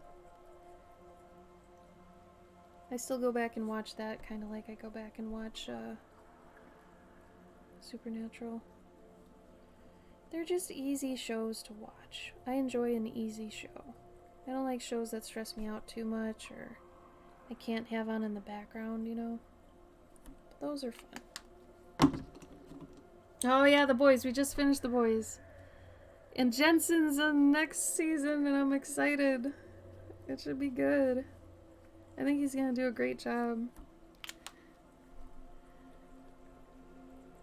Yeah, we tried The Mandalorian, the first... Sorry, that's probably really loud. The first season. We tried it. Yeah, I wanted to see Barry. I'm a big Bill Hader fan. I guess not big enough, though, since I haven't watched that, but it looked good. Yeah, Soldier Boy. Yeah, I looked up what that character does. He's basically the original Homelander. Why you dig Mando? I get it.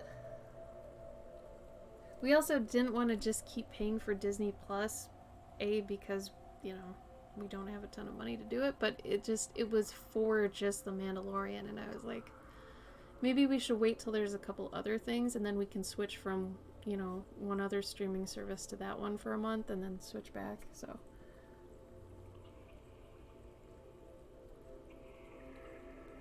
Oh, you steal it? Dennis. Hey man, if you're able to, more power to you. Streaming services are so strange. Really? It's not that Pluto one, is it? No, Pluto's like a legit weird free TV thing. Pluto's strange. I still can't understand how that site works, really.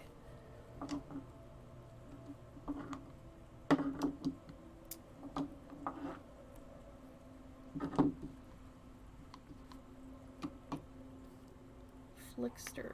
Oh, weird. Never heard of that.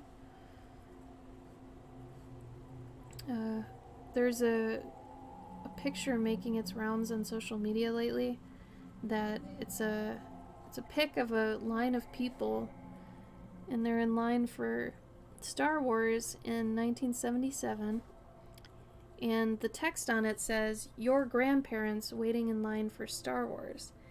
And I was like, oh my god, because those would have been my parents, which means I'm of parent age. And this hit me kind of hard, because I sent it to Gabe.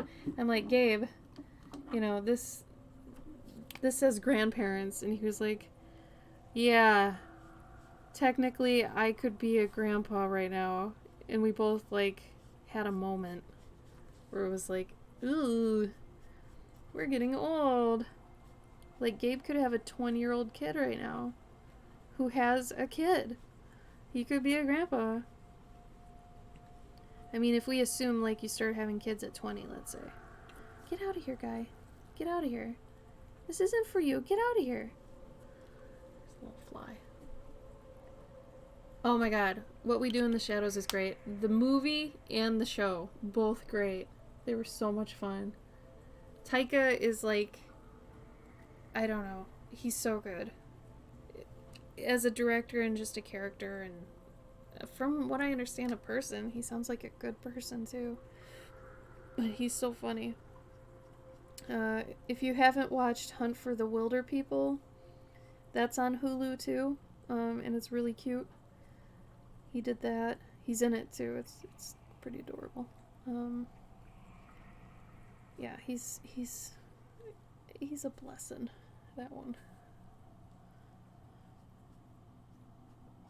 I don't know, I catch myself having to watch fun things, creative things, fantasy things lately because I don't know, during the election I was kind of binging CNN with Gabe for a while. And that was an anxiety-ridden week, let me tell you. No good. I'm gonna go back over this with pencil later and detail these wings a bit more, because right now it's just kind of, it's hinted at. There are patterns that are hinted at, but nothing for real. Alright.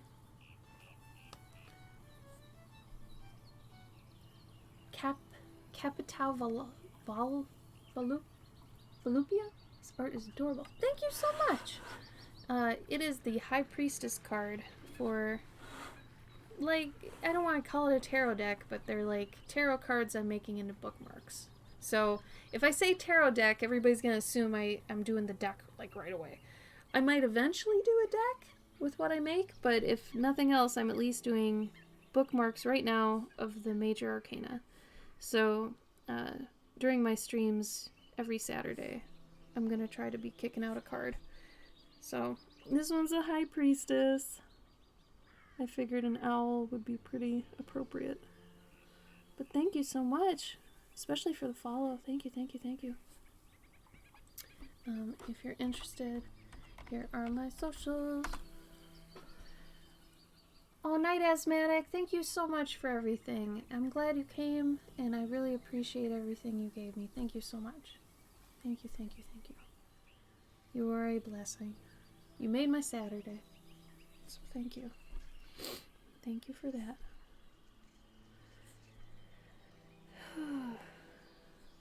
So important to thank people. Has anybody ever known someone who thinks thanking people is below them? I knew one person during college that would never thank people because they thought it was a hit on, like, their dignity. And I couldn't even process that. That didn't even make any sense to me. It's the weirdest thing. It's still weird if I think about it.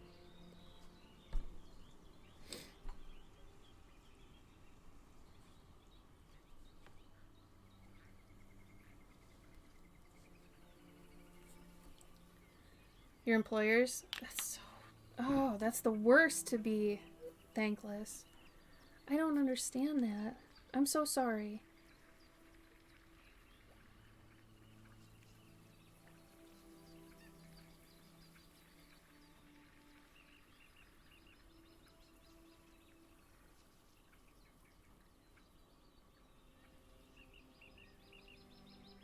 Let me do something real quick.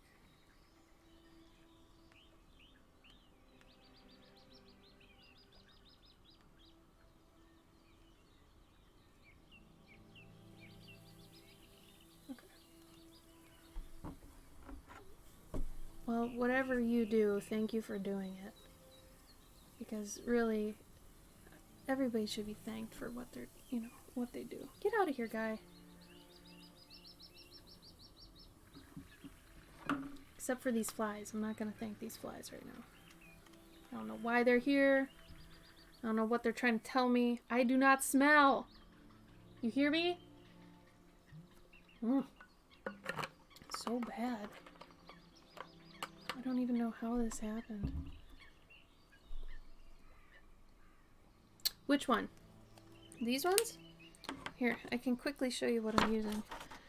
So, I use Prismacolors primarily. They're an American brand. Like an, United States. I don't think you can get these overseas. But I'm using a couple 10%, 30%, 50%, 40, 90. These are all the French grays.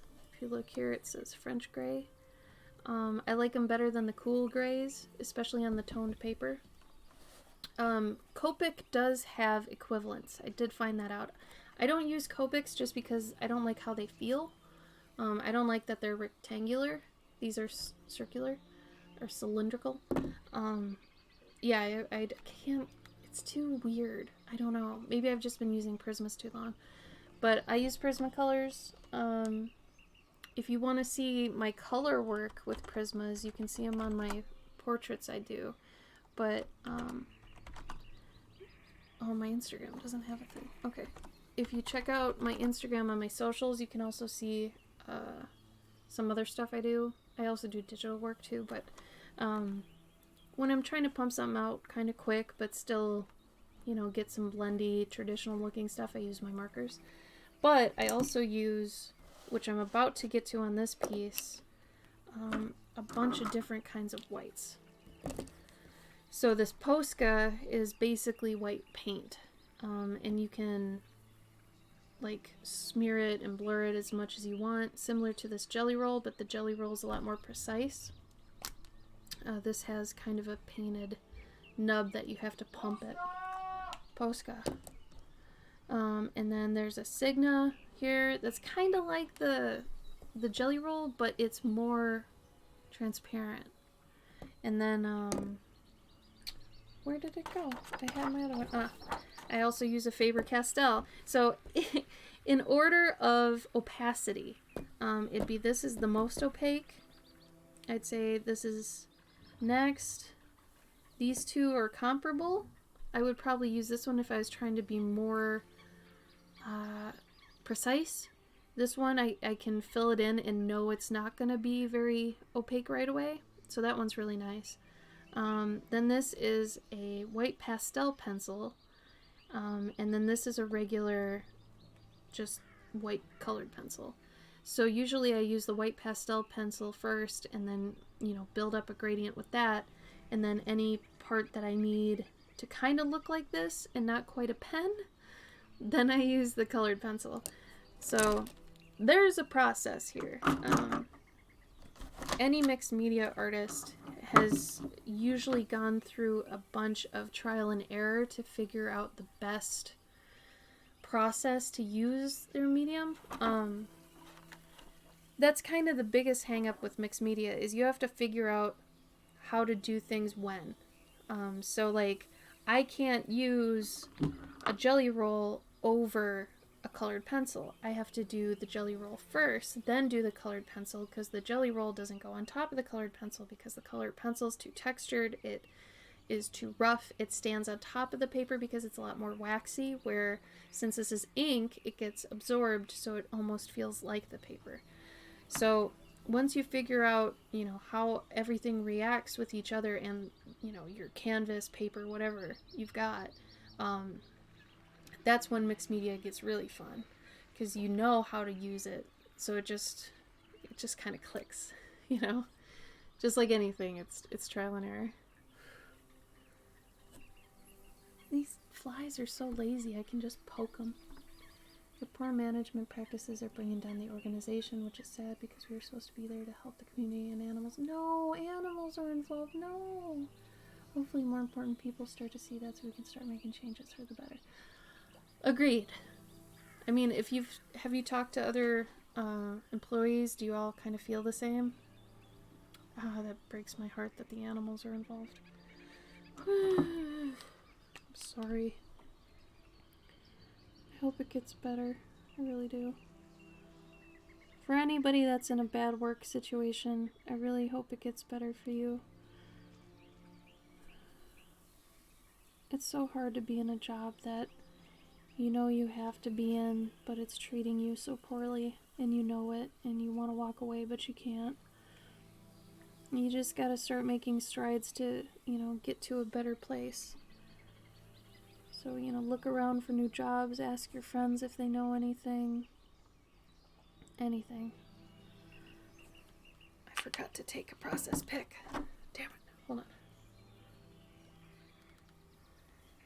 Yeah, you bet. I do, like, work in progress things and, like, process stuff on my Patreon.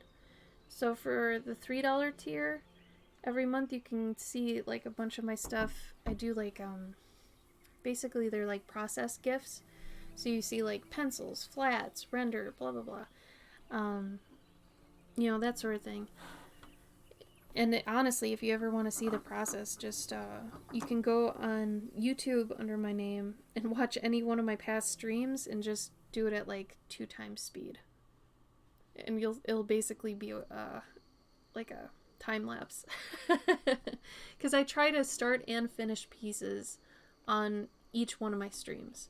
Because I find it very difficult, at least as a watcher, if I'm watching somebody, if they're just doing a little minuscule piece of something bigger, you know? Like, if they've been working on a painting that's taking them like 150 hours, it's like, good on you for, you know, having that much patience, but as a watcher, it's like, it's really hard to stay entertained by that, you know? So, get out of here, guy. I like to make things at least easily consumable on each one of my streams. So this one I started when it was pencils, and hopefully it'll end when it's at least to 80 or 90% done. There are some things that at the very end I feel would be pretty boring for people to watch. Like just tightening up lines where I honestly like just start tracing all my lines again. I feel like nobody wants to see that. So when I know I'm getting to that point, I typically cut the stream because I'm like, no one wants to see that right now. You know. Get out of here, guy. Go. Go. Leave. I've got a couple... Oh no, Mike Pence. Get your fly out of here, man. They're getting a lot more ballsy now. I've got maybe 2 actual time lapses on my YouTube. I don't know. I gotta do more. I know I've got to do more of them, but right now I don't have the time, honestly. You're welcome for explaining. You're welcome. Elephant Panther, that sucks. I mean, depending on how bad the employers are treating everybody and doing stuff, you could call something on them. You know, like you're saying, the whistleblow anonymously. Like, if there is somebody you can call, you know, regarding what's going on, you know, he should definitely consider it.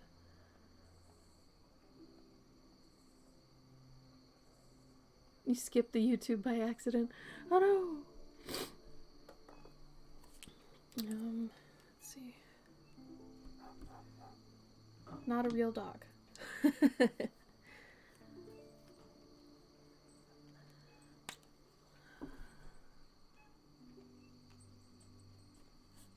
That's annoying. I don't like this song. It sounds like something's swinging or something.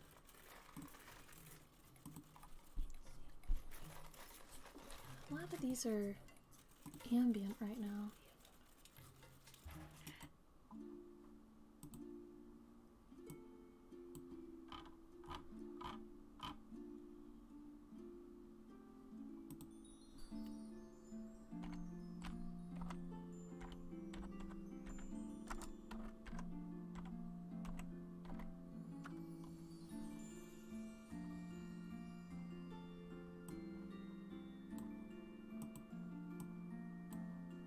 Okay. Should be a little bit better.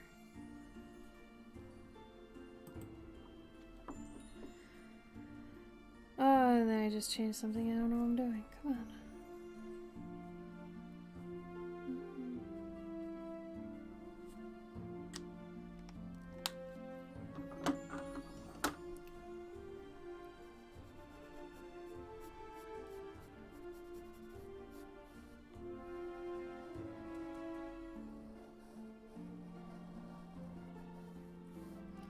I usually tell people instead of subbing to my Twitch, since I only stream once a week, to instead check out my Patreon and look at the $3 tier for the behind the scenes stuff, because at least then you still get something.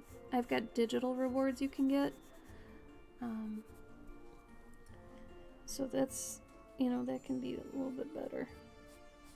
Because since I'm not on Twitch as much, I feel kind of bad about it.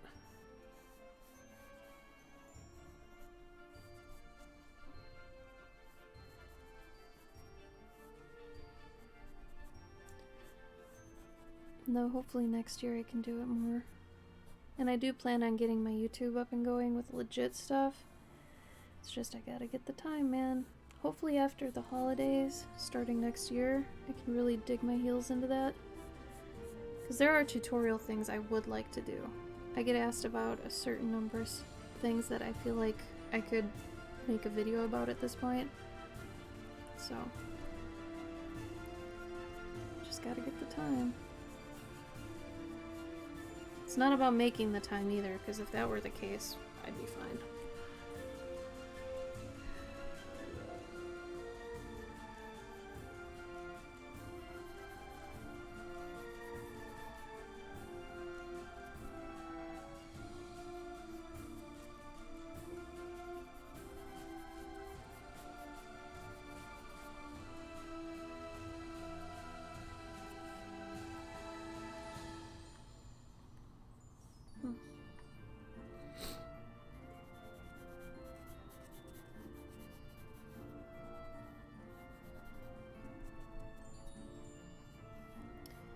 Gabe, are you here?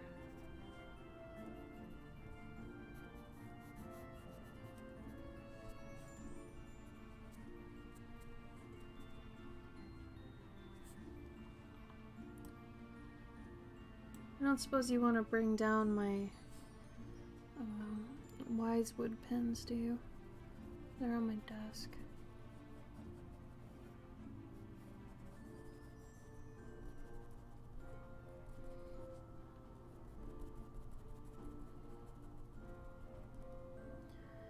The pins, the wood pins.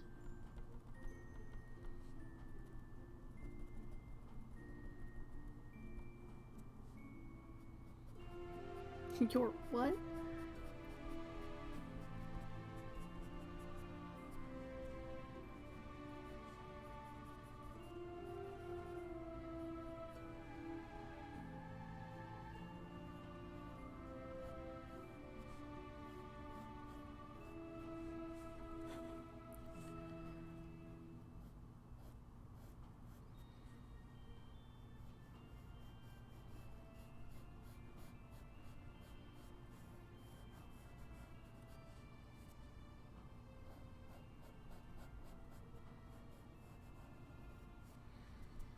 What's everybody got going on next week? Anything cool?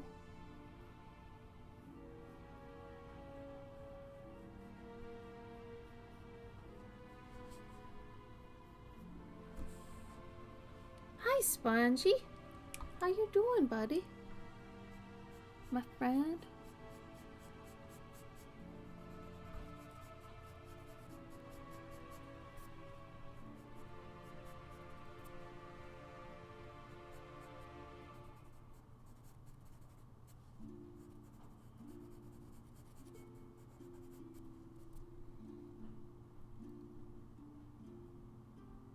Oh, Serenity.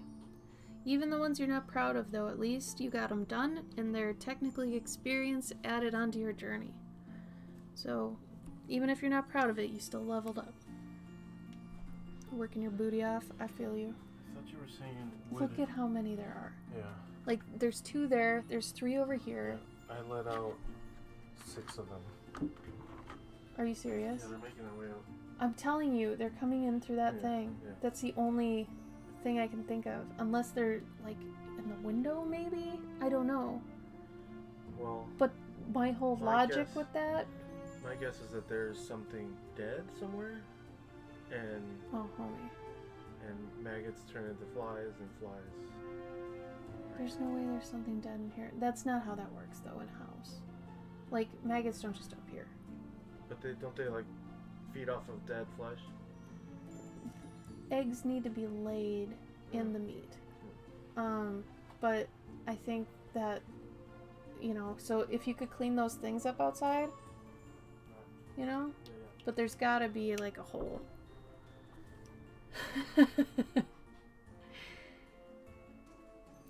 I mean, maybe I do stink. Maybe we both stink and we don't know. Here's my thought. Here's what's actually going on that we're skipping around. We have dog poo bags outside, right? Because they go in the backyard, and then we bag it up and we put them in this one spot. In that spot is a little entrance hole into the house, but it's through the dryer. So what's weird about that is, you know, it's the dryer outlet hole, but it's next to that. And I was like, oh, hey, it's going to smell like dryer sheets instead of, you know, dog crap. Well, I'm thinking, because that gets a lot of flies, I'm thinking they're going in through there and coming in here, and it's bad.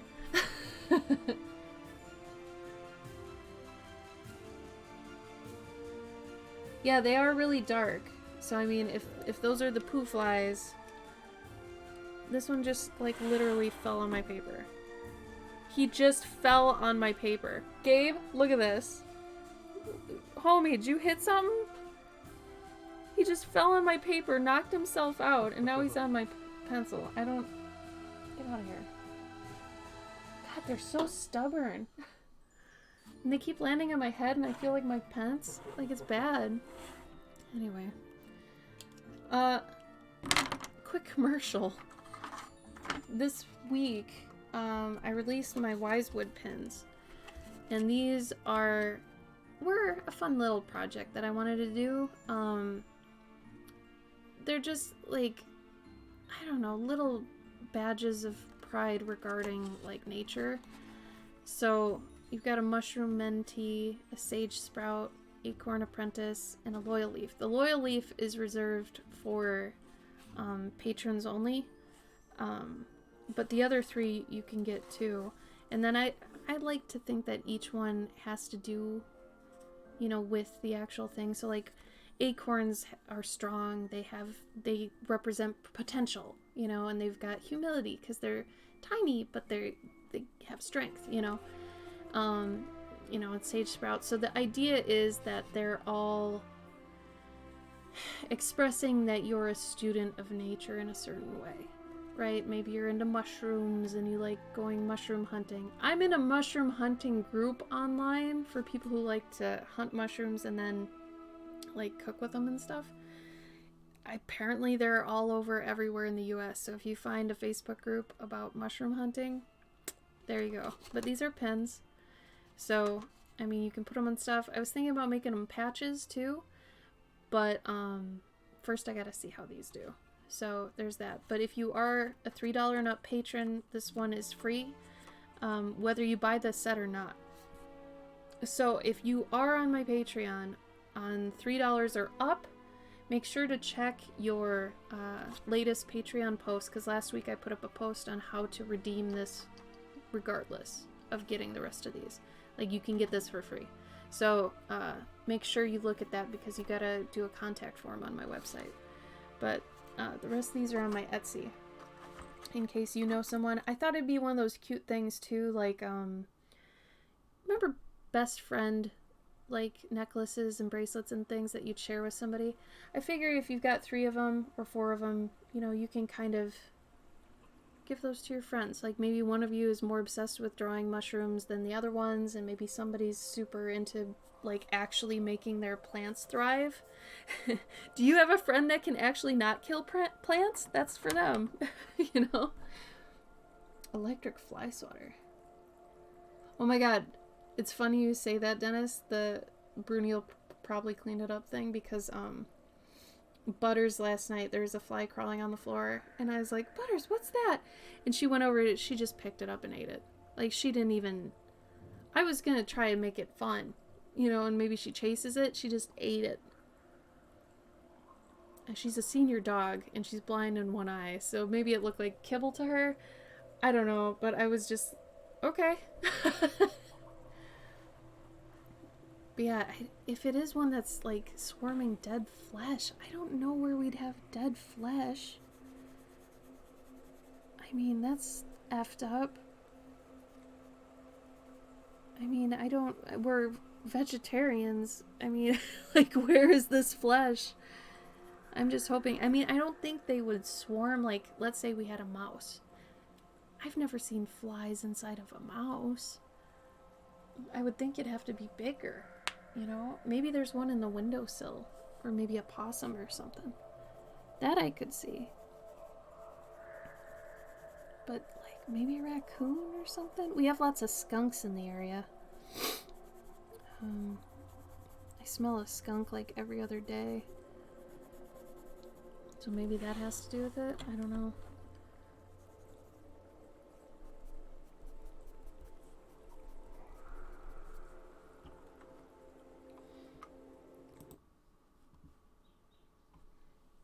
What is an electric fly swatter, though, Dennis? I haven't heard of those. Is it just a zapper? You're not talking like an actual bug zapper, right?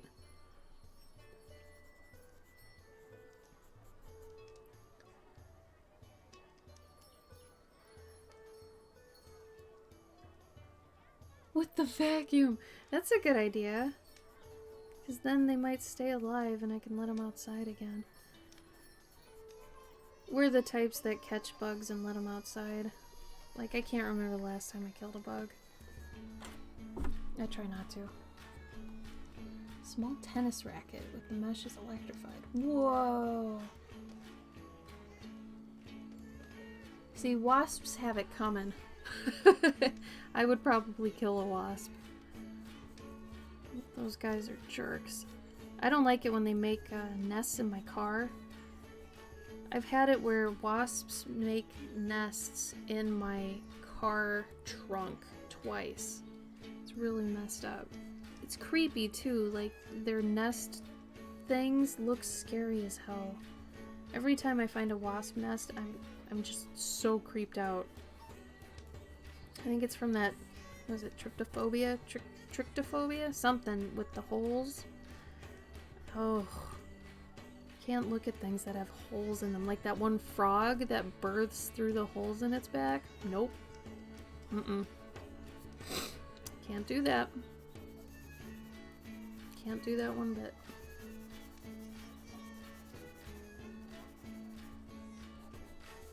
Oh, hello. Giant flies and I got a lot this year. Eat wasps and hornets. Tiger bee flies are bigger than quarters. Well, next time one drops on the screen, maybe one of you guys can identify it. I mean, they're everywhere right now, and I don't understand what's going on. 2 of them look like they're gonna get it on, and I don't want to, you know, get a room. Not now. Ugh.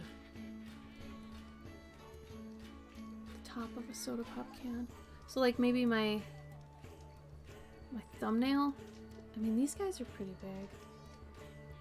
I feel so bullied right now, like they're circling me. Oh my god, no botfly, please. Oh my god. Those are nightmare worthy. 120 million%. Here, come here. Get on the screen for people. You little bastard. Come on. This guy. Okay, so he's about my thumbnail, right? Oh yeah, get cocky. Jerk. He's the kind though that has like a little bit of teal on its back. I don't know what that is. I don't know if I want to know. Oh.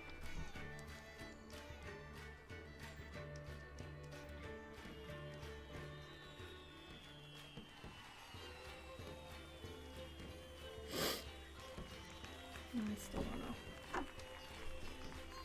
Do I even want to know what kind of fly that is? How do you say that? Say flies? Is the T quiet? Say? Oof.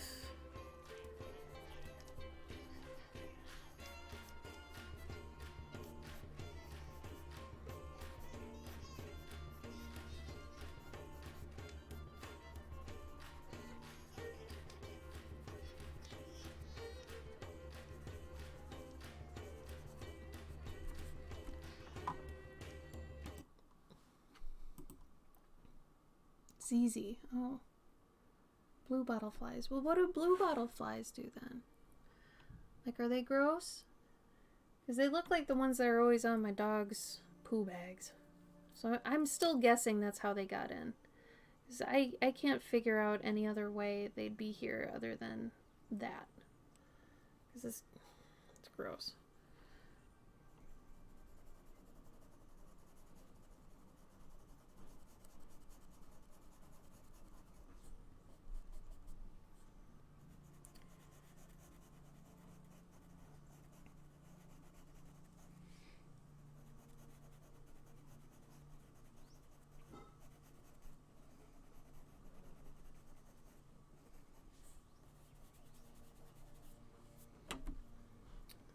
To 40. Yeah, I'm guessing it's those. What? Chicken pot? Yeah. Why? Clean it? Yeah. Because maybe that's why they're here. Because of the chicken pot? Yeah. No. Yeah. For the dogs. I mean, think about it. That could be another reason they're staying. So just clean it. Why are you even arguing with me about this?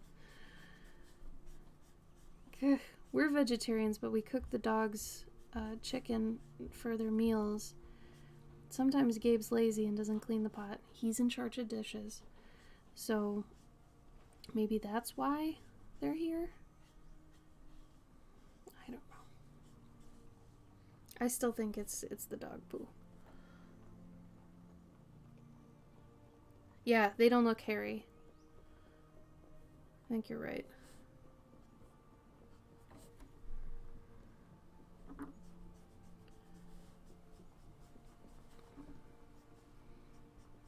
yeah, we cook our dogs' meals. We're those guys.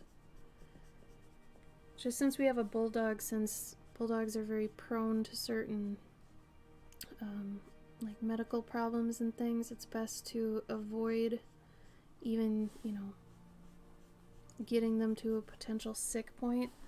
So we cook them food. It's really easy. If anybody ever wants to start cooking your dog's food, it's so easy. As long as you're basically giving them vitamin supplements too, you're pretty good. So they always have majority chicken. They've got a veggie. They've got some oats we throw in. And then we give them multivitamins basically every day. And apparently, according to our vet, we have like one of the healthiest bulldogs they've ever seen. So, doing something right.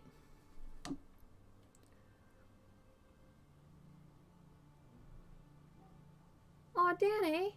Is it Danae? Danae? Dan? How do you prefer that? Thank you. I wonder, they might have to show up in a tube if they're big.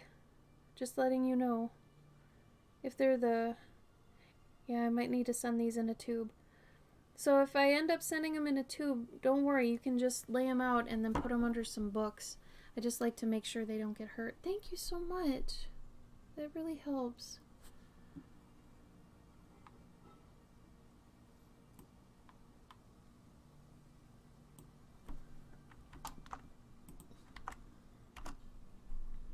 Oh, that thing? It does look like a tennis racket. That's hilarious. I've never seen that before. Wow. That's crazy. Danek. So, Danek. Yeah? Did I say it right? Danek? That's a beautiful name.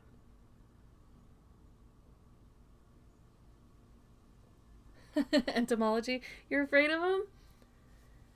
What kind of thick and juicy babies are we talking about? Oh, giant weta. Now I need to look at that. Is that like the giant grub thing? There's like one giant grub I'm so, like, just freaked out of. Oh, but this just looks like an obese cricket. He looks like he's had too much to eat, like a Thanksgiving cricket.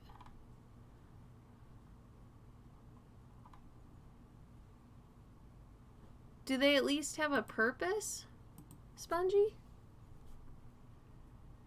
Well, Danek, thank you so much for the prints. I appreciate that. I'll send them out Monday, okay? I really appreciate it.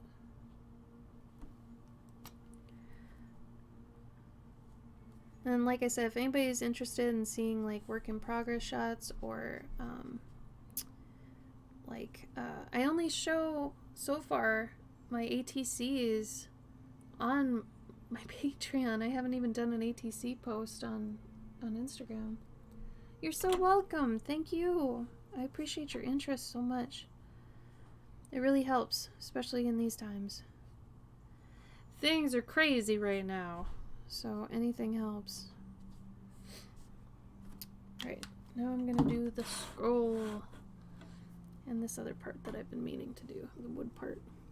I went over a little bit here with the color earlier, so I just gotta remedy that.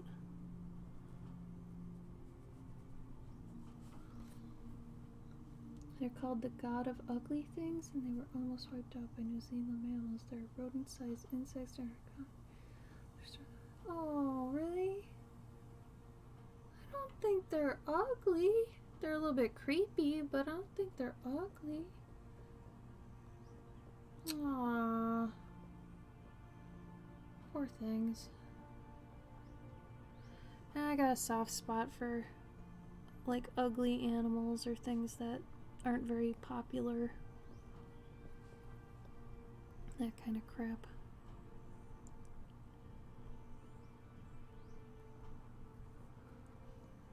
They're just so juicy. Yeah, I have a problem with there are grubs that are like, they always look really big. They're like this big, and I'm in a couple like Facebook insect groups because, you know, it's cool. But every once in a while there's somebody that posts one of these things. Oh. And it's like too juicy. I don't, maybe you know what I'm talking about. They look like the little grubs, but it's fucking huge. Like, it's huge. Ugh. I don't know what they actually are, but they creep me out every time I see them.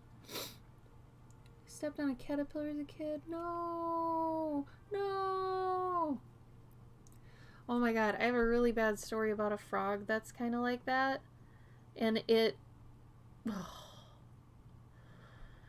one of those not life safe, it stayed with me forever things. Like you're talking about, like the squish caterpillar foot.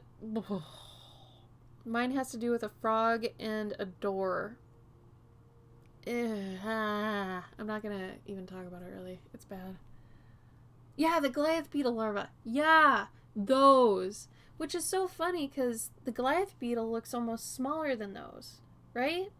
It's not actually bigger than it, is it? I feel like a lot of larvae, like, they end up shrinking for their final form. Is that true? Oh, good lord, Spongy. you get that? Yeah, those things.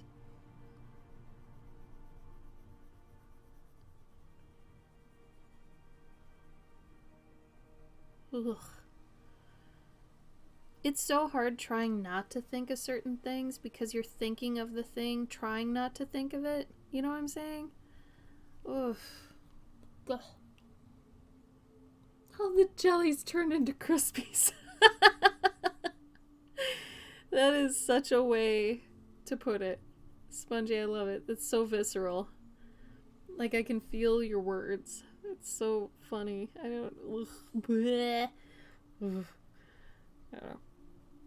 I understand where you're coming from 110%.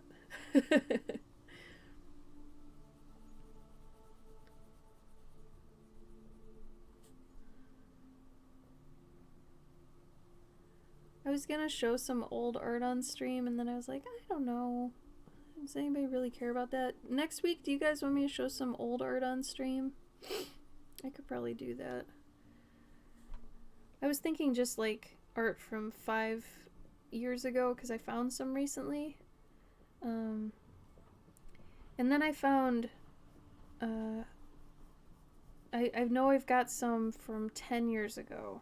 But I feel like after a certain point when it's a long time ago, it's just too long and there isn't much correlation to now. But like, I feel like 5 years ago is a pretty good where I was and here I am now thing. So would that be interesting? Yes, for old art? You got it. I'll even go over a couple stories that I had that I kind of abandoned. There's one story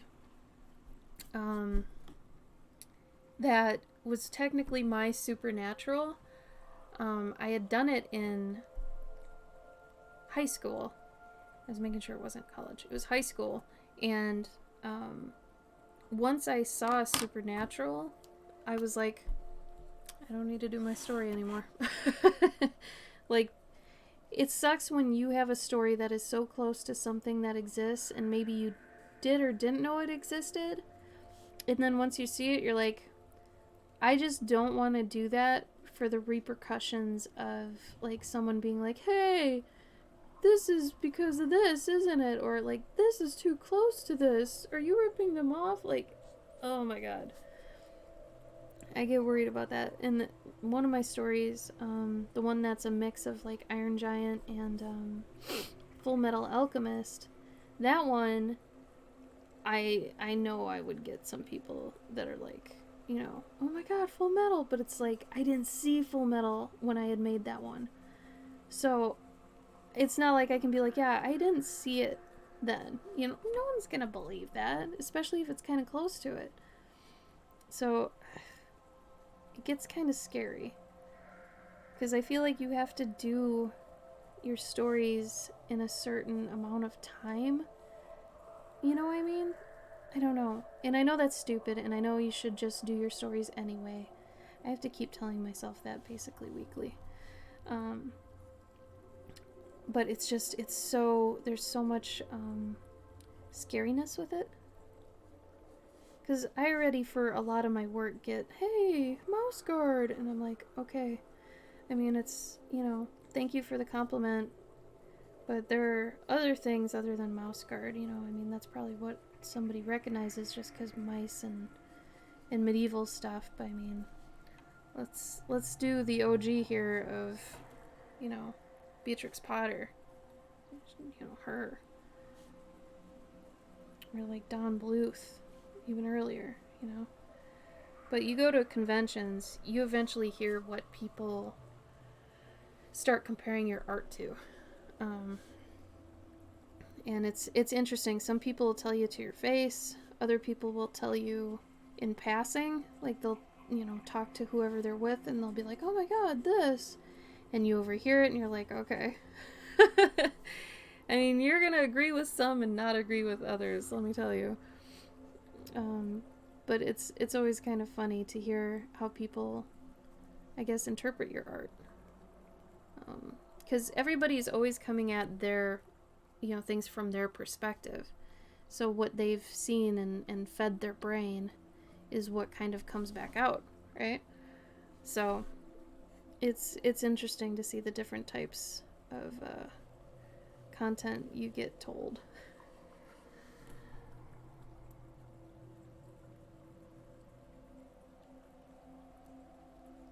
Yeah. Oh, spongy, yeah. Doesn't it just kill you? It kills your motivation for stuff, for sure. I don't blame you.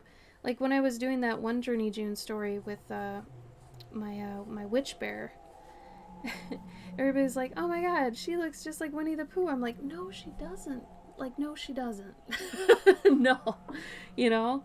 And it was just so funny. It's like whenever you say something reminds, you of something else, a lot of the time it's gonna break the heart of the artist, because if they're not doing fan art on purpose, they're drawing something original, and you might actually hurt their feelings.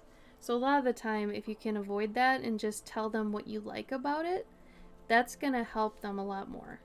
And it'll encourage them too. If you're just like, oh, I really like, how yellow this part is or whatever. And unless you're actually accusing somebody of, stealing a design, like, hey, this looks like this guy. Are you trying to do that? Because that's not okay. That sort of thing. That's a whole different story. But, try to give people doing original work credit for their original work. Because otherwise it sucks. Because we hear, this reminds me of this. And sometimes it's just because, like, in my case, it's an animal of a certain type. And that's the only animal they've ever seen in media or something. And they're like, oh, it's this. And I'm like, no way, dude. It's not even close to that. Like, in my head, I'm like, no.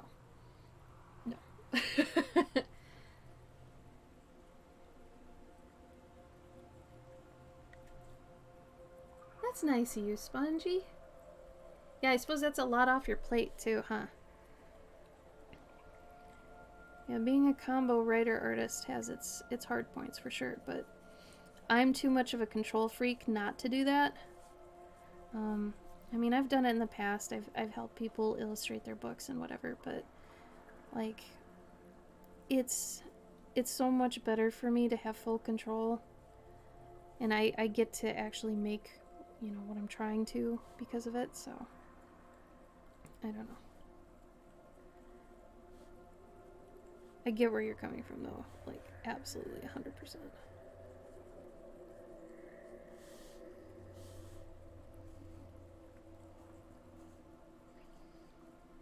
And I know the water looks a little bit overbearing right now. I'll be able to tone it down later.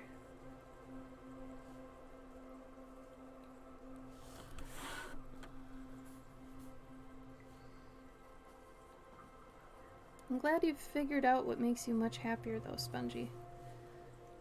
A lot of people would just keep, doing the whole thing, and just because, that's what they think they should do, instead of actually thinking about, hey, am I actually happy with this? Like, I think it's important to kind of assess your awareness every day on what's making you happiest and what's not, and to kind of skim off the things that aren't making you happy. I think that's important. Trim the fat, that sort of thing. I think the more you can do that, the better. And then if you aren't 100% sure, give it a few days, and come back to it and be like, okay, am I actually happy with this, or am I not so happy? Alright, now I can go in. Hey, Cavendish. How you doing? How's your Saturday? Came up with a character. Fox character. No, and see, that's the thing. So, that's hard. Because there are things I've had to come to terms with. It's like you have to remind yourself, I do not own this thing, right? In my case, I like people to know that I enjoy moths a lot, but saying I kind of own the whole moth thing would be dumb, right? And it would be really exclusionary too, and you want people who are also into what you're into to be in it with you, and, big hugs, right? So it's like, you get to a point you have to reason with yourself. Like, what is someone actually jumping on your bandwagon, or you're jumping on theirs? And Serenity, I know you and I are very similar with this. But, like, the possessive nature of things, and what I had learned was, even if you were the first to do or think of something, what good is it for people to know that? Like, what's the end game of that? There isn't really one, right? It's just whatever in the end. So whenever I feel that kind of possession, or that need to be validated, that's a deeper seated issue where you need to take that further. Like, well, okay, if you did get that validation, what would that mean? What would that feed? And is that necessary? And then kind of just take it to that point and be like, nah, I get it, And I don't know, that's really helped me to kind of come back from it.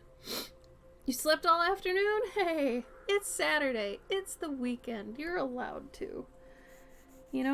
If you've got the ability to sleep and your body tells you, hey, I need to sleep, you should sleep. I mean, there have been times where I've taken just the weirdest naps, and I get up and I'm all mad at myself because I'm like, man, I wasted a whole day.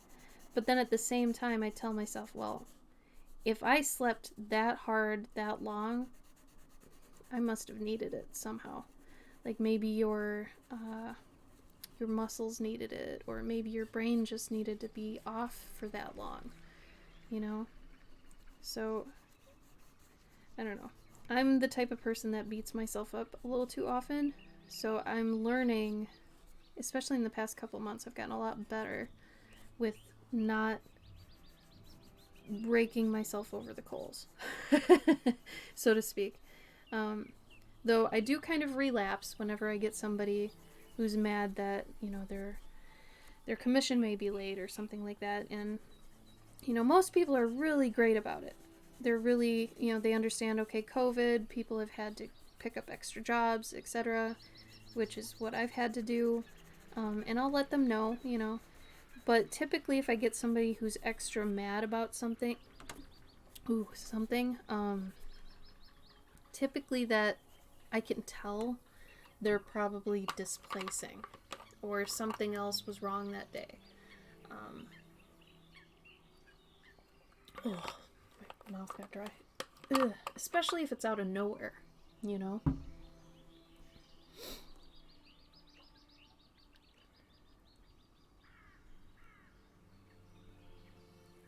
It was kind of funny. Cavendish came in like right there, but no, Serenity is a big kitty. She doesn't mean no harm. We miss you too, Spongy. Don't feel bad. Honestly, this whole year, I saw that thing going around that's like, tell what you've done this year and be proud of it and blah, blah, blah. And then there was another post that was under it that was also part of the screen cap that said, this year is not the year to compare achievements with either each other or the years past or anything like that.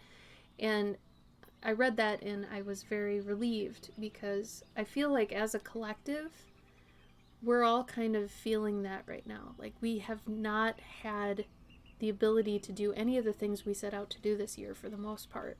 I was supposed to go to England and hang out with Brian Froud and Wendy and make puppets with them. And that got canceled. You know how I feel about that? That's like a once in a lifetime thing. And I paid money for that I can't get back even right now. So we've all made sacrifices this year. And we shouldn't try to hold ourselves accountable to it, because a lot of what's happened is completely out of our control. Completely. And I can't even get mad at the person that was in charge of that whole trip or anything like that. It's not their fault either. And I feel like overall, people have been very gracious. I think in the beginning it was a little tough for people to assume that life has literally been flipped upside down. But I think as time goes on, people are becoming so much more lenient. There are a couple people still freaking out, and it's getting worse for them. But I think majority of people are getting more compassionate about it. At least that's what I feel like. I know people maybe in the retail industry are like, no, you're wrong. And I get it. I'm so sorry. If you got people being difficult with you, especially now that it's the holiday season, I'm so sorry. But I think overall, you know.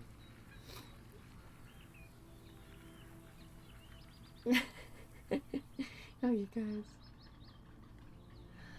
I don't know. I know I won't get back my money. She had said that, you know, we will eventually go on the trip. And, you know, I get worried because I'm like, well, you know, what if this is postponed for a long time? Because, I mean, that's overseas travel from America.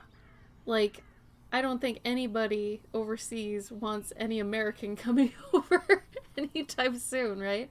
Um, so, I mean, she said it'll eventually happen, and you just gotta trust her. She's kind of a hippie-esque type, but she obviously puts all this stuff together, so my trust is in her. And the whole group. There were like 10 of us. And I know that Brian and Wendy Froud would not let anything bad happen to that, like their reputation or anything. So I feel like before anything would get legally done about it, they would step in to kind of save their own reputation before anything could blow up. So, saving grace, I guess? You know?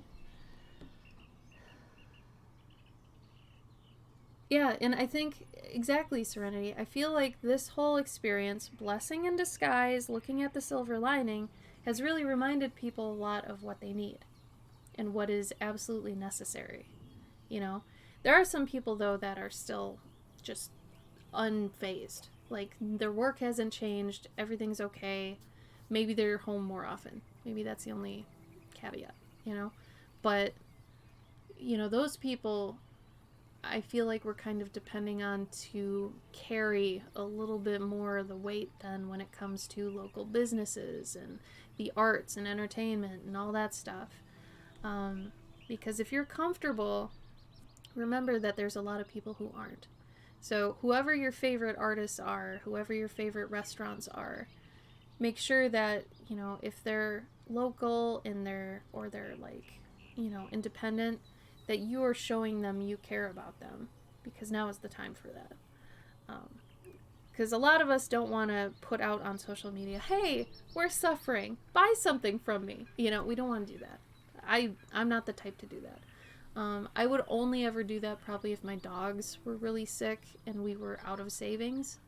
So if I ever put up a, like, GoFundMe for my dog, one of them, whatever, we're in trouble. Because I don't usually like to put up anything like that. But it's just a reminder to support the people you love, regardless of what they do. Whether you're into the food thing or, like, independent games, you know, all that stuff. Anybody who's, you know, getting paid for their art or their creativity, writers and all that stuff, they probably need the help now.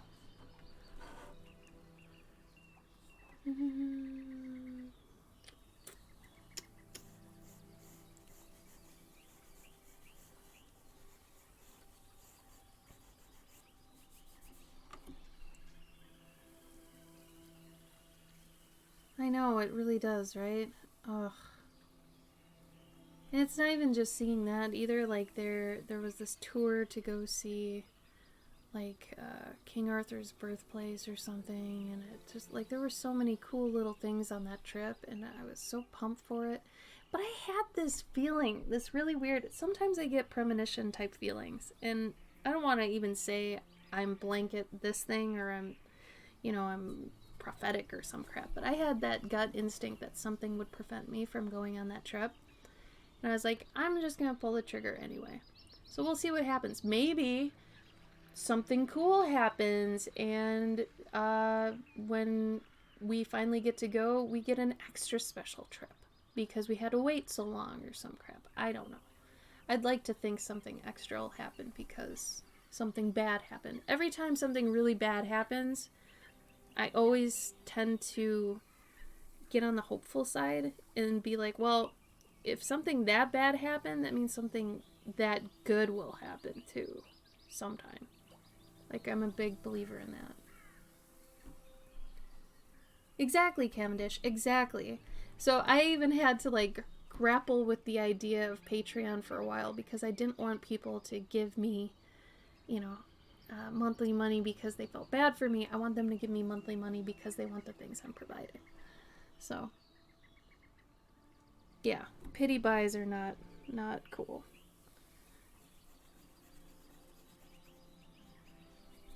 But it's like, finding people, that's the hard part of any being an artist, writer, whatever. Finding your people, your tribe, is the hardest part of becoming a creative of any sort.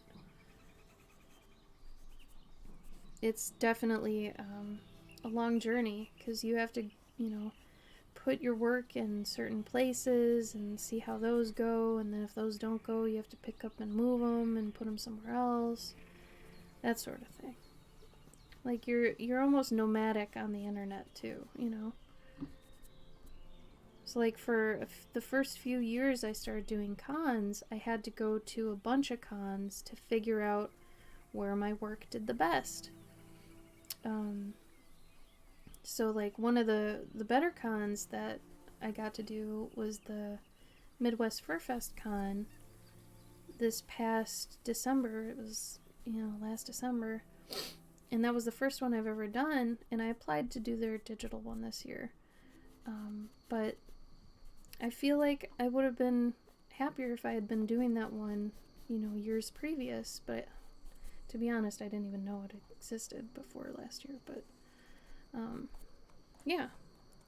I think finding where your art, creative, whatever, your writing, your art, whatever you do, does the best is the hardest part.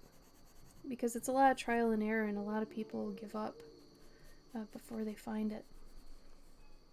So if that's you and you're just breaking into this, just know it's not going to be immediate. You got to work at kind of shopping it around, let's say. But it'll start getting better the more, you find people and you find more groups that your stuff fits into.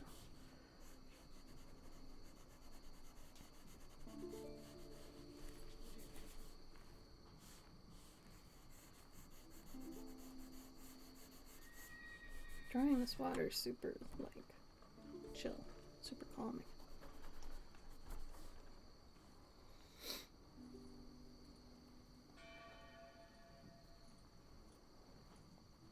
The marketing is work.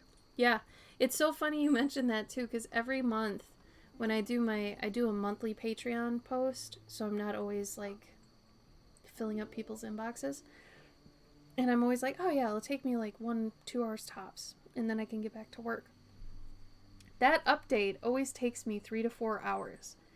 Because what I end up doing is compiling all the work in progress shots, all the stuff that I've done the previous month, and showing everybody in the first post for the next month. And I always forget how much that takes, Azart, thank you for the raid. Welcome, everybody. How you doing? How was your stream? But yeah, marketing is totally work. It's so hard.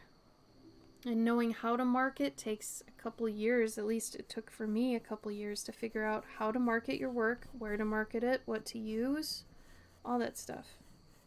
It's rough. Some people I know still don't understand how to market their work, but they've got hundreds of thousands of followers. So they don't exactly need to put it in as much, but it's good to have an idea. Hi, Azart. And knowing that, everybody has that fear of spamming, right, with your work. You don't want to spam people because you're afraid you'll scare them off. People are a lot more tolerant of that sort of thing nowadays than you think. And it's almost better to dip into the spamming territory than not to do it enough. I know that sounds probably kind of bad, but that's what we've learned. Because a lot of the time, if you just put out one post and you're like, yep, that'll do it. It's not enough, and maybe like 3 people see it, let's say. But if you do it, a couple times a week, you could even do it 2 or 3 times a day. And unless it gets just crazy, like 6 times a day, 5 times a week, okay, that might be a bit much. But you can do a lot more than you think.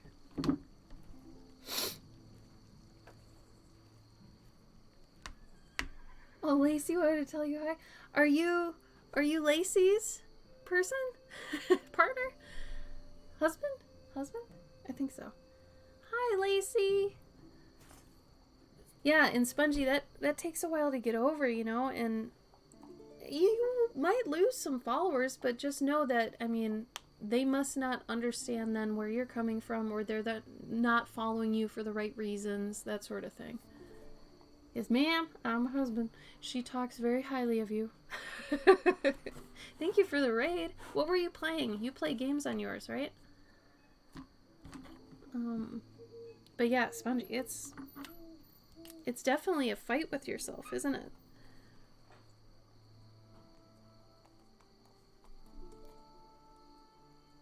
It's hard. I feel kind of dumb when I'm, marketing something that is a little bit more merch than art, Like my wood pins I just did. I think they're cute and everything, and I like them. It's just they're not as, like prints or art book or, more art or story centric, and I feel kind of silly about that sometimes. Oh, you were arting? What did you do? Are you? Oh, good. Feel free to drop your socials then, obviously. Yeah. No, Serenity. I see it more as like you're giving your people an update. Just like, yeah, this is what I did this week. Think about maybe your Instagram just as like a visual Twitter. Sometimes that can help, because then it doesn't feel as perfectionist or as like scary, I guess. Just because it's like, yeah, I did this. Here's this thing.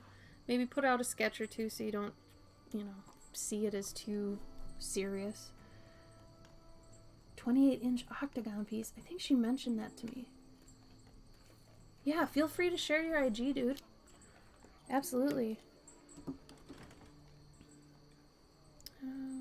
Go a little bit darker on this.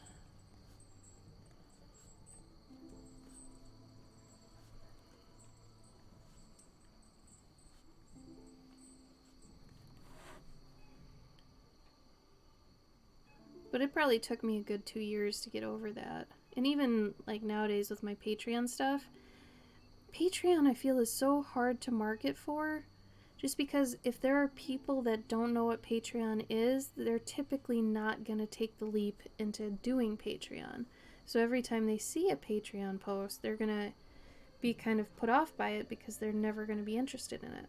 I feel like people that know about Patreon and, do Patreon regularly, they're always looking for new, Patreons to give to and cool things to get from them. So I feel like it's kind of like the Discord community. I feel like people that use Discord, they're more willing to try other tech-based things, but the people that don't use Discord, it's a lot harder to get them to try it, and maybe you're one of those, you're like, man, I just don't want to do another like social media type thing, right? And I feel you. Like, I just learned Parler exists. Granted, I don't really want to touch it, but I'm also just like, I tried to make it TikTok, and I was really just, I don't want to do it. I also couldn't have my username on there. Like a 13-year-old girl had Cloverkin, so I was like, damn it. I'm not going to be Cloverkin art on here, too. So I kind of said, screw that. But I feel like there are just some people that won't like it, won't be into Patreon, and maybe will unfollow me just because of that. But that's okay. I know as long as I'm not going crazy with it, that, maybe they just don't want to deal with that many times. Because I try to keep it under a few times a month, I think, that I remind. for a few different things too. So I know I don't spam, but it's hard. I totally understand that. To know when you are in art and to feel okay doing it, you know. It's a delicate balance for sure. Actually, if everybody wants to do like a little Instagram dump in the chat, go for it. Like give your, you know, where you post majority of your stuff. Maybe just one link of where you know, do your art or your writing or, you know, your sculpting or whatever you're doing. Go for it.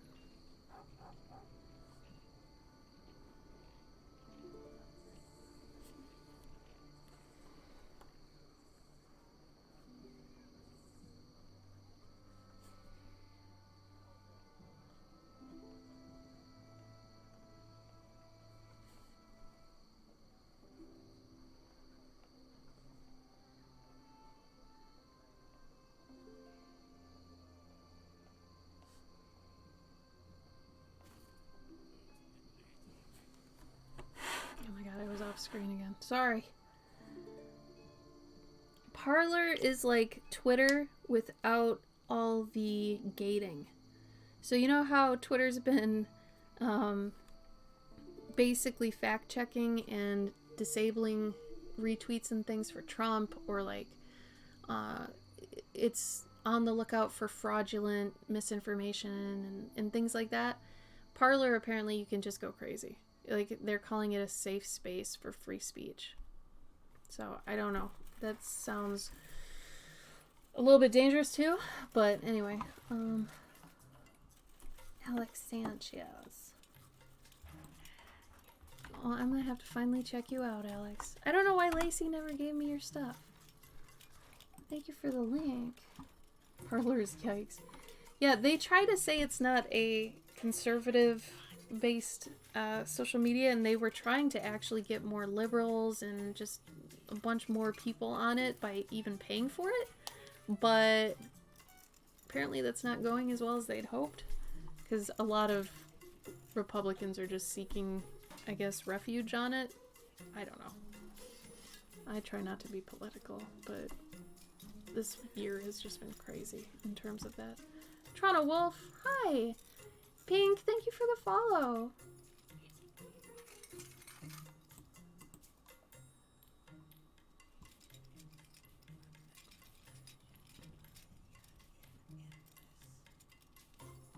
Yeah, Instagram dump. Go for it.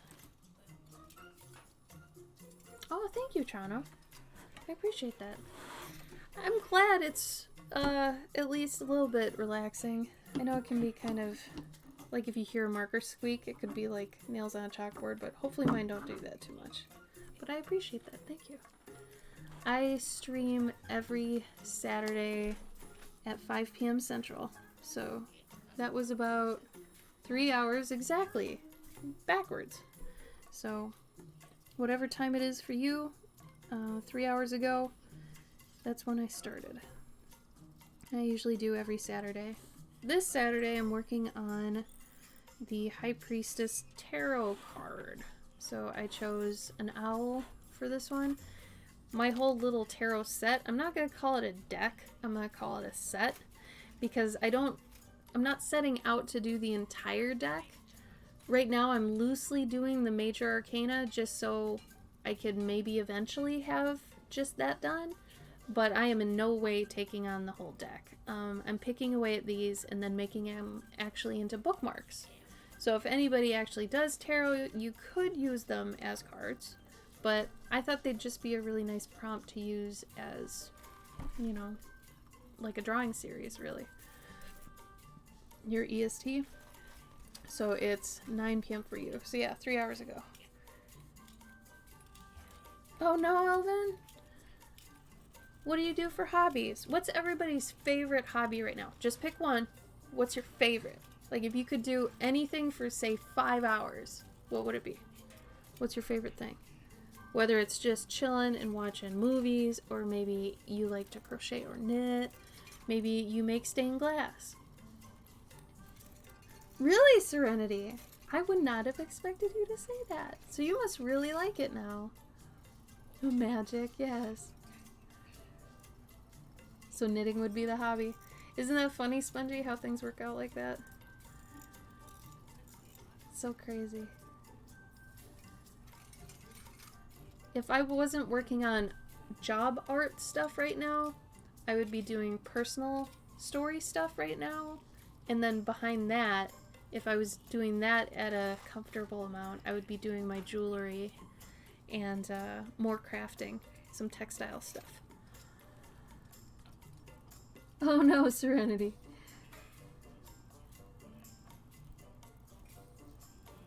I love your stamp carving, Mayfox. You're really getting good at that. Like hardcore. Oh, cool. Let's see.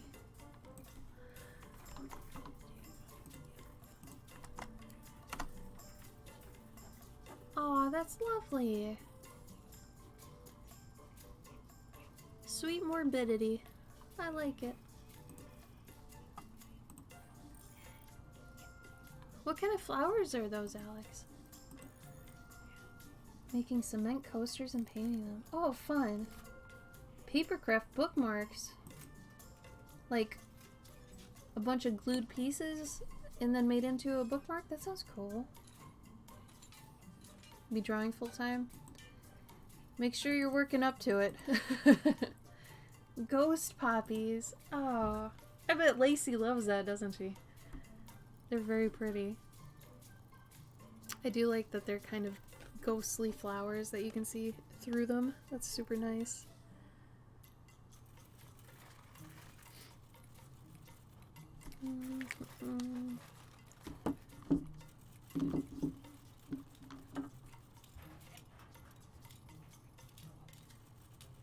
Oh, that's good. You got it during the initial lockdown? Workstation Lappy. You're good to go, homie. Digital. Good for you.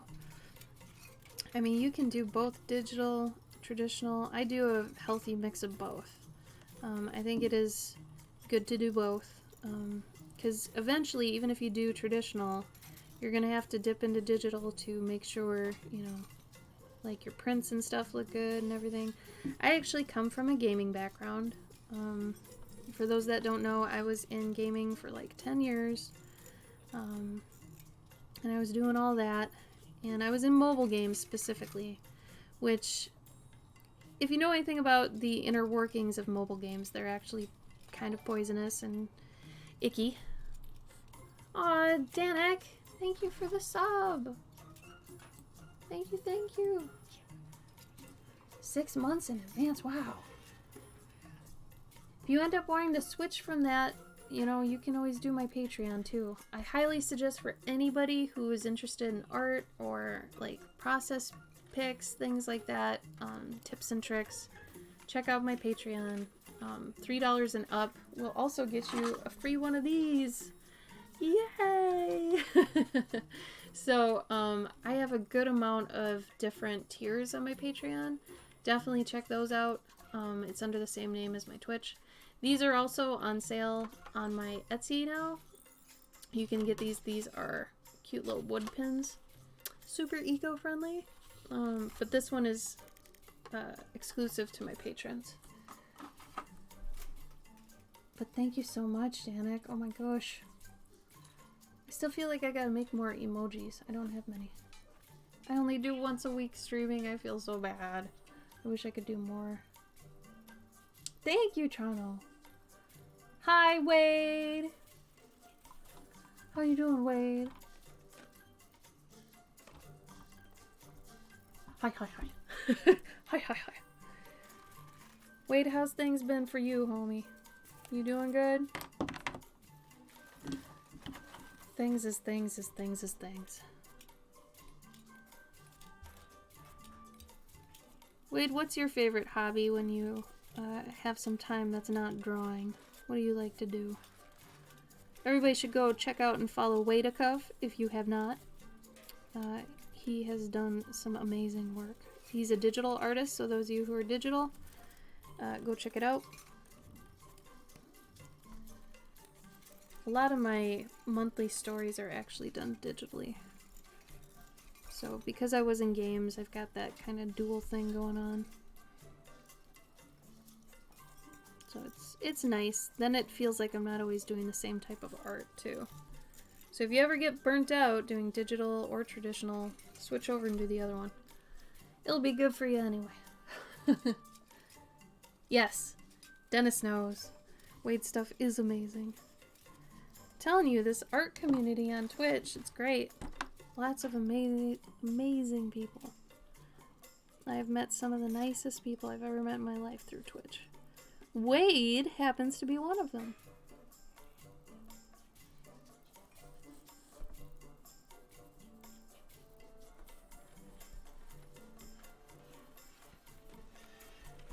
We're big Wade fans in this house. Fans of Wade. Wade, have you ever had somebody call you Wade?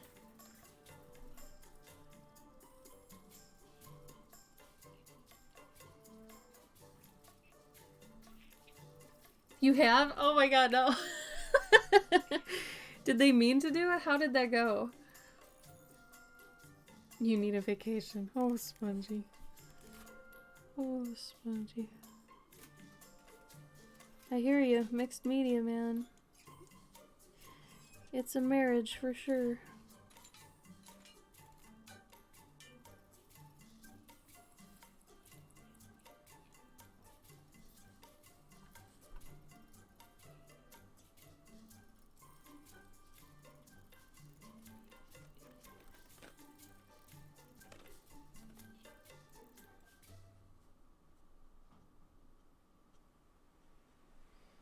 We're getting pretty close to the end of this one.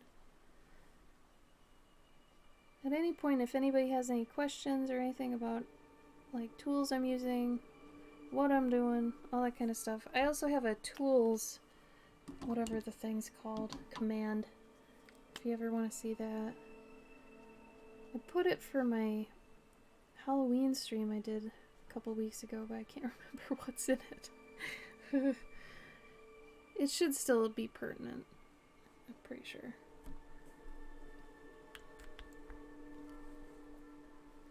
Kohlrabi sample pack. Well, my markers aren't in there, but you can see my setup from that. So this one's a Brio. This one's the Canon. I got two lights that are like those makeup round lights. They work real good. The Isograph pen, that was Gabe. I'm not using that today. Strathmore Tone Tan. That's not right. Gabe was supposed to give me a different one for that. Unless it's the mixed media. Oh my god.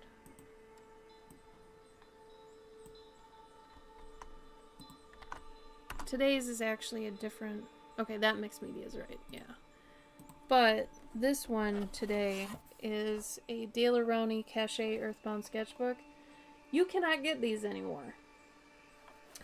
I went crazy when I found out they were discontinuing them, and I bought a shit ton of them. So, if you can find them for not a crazy amount of money, let me know.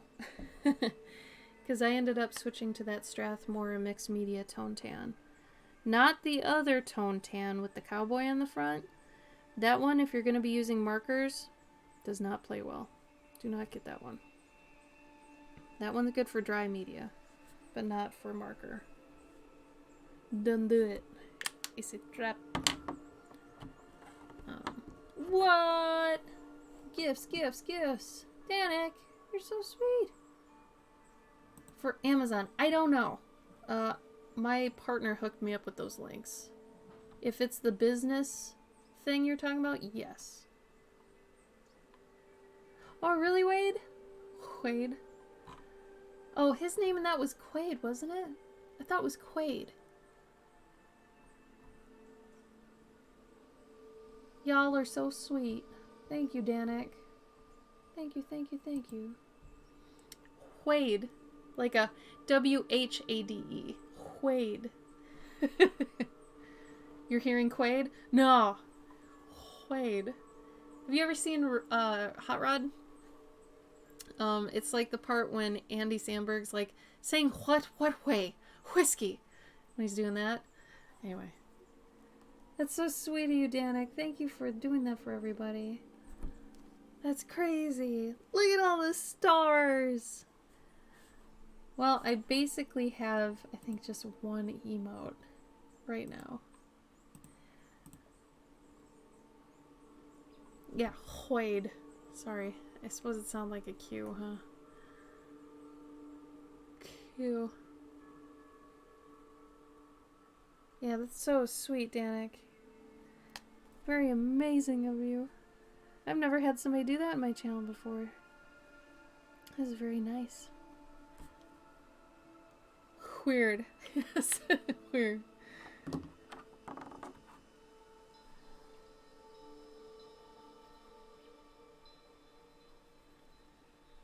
It's the giving season. Maybe everybody's in a giving mood.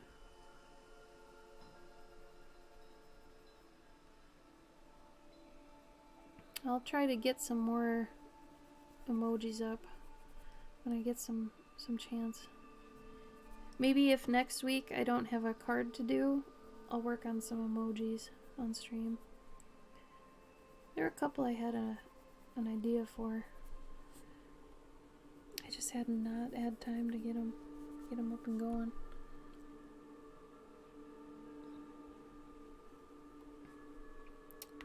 I think we're, like I said, almost to the end of this guy. Well, this lady. My apologies.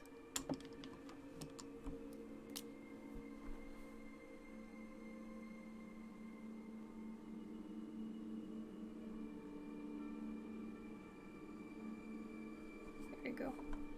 I got some rocks. Some pebbles.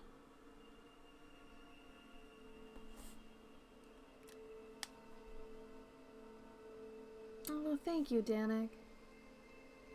I'm glad you appreciate it. I appreciate that you appreciate it. Thank you.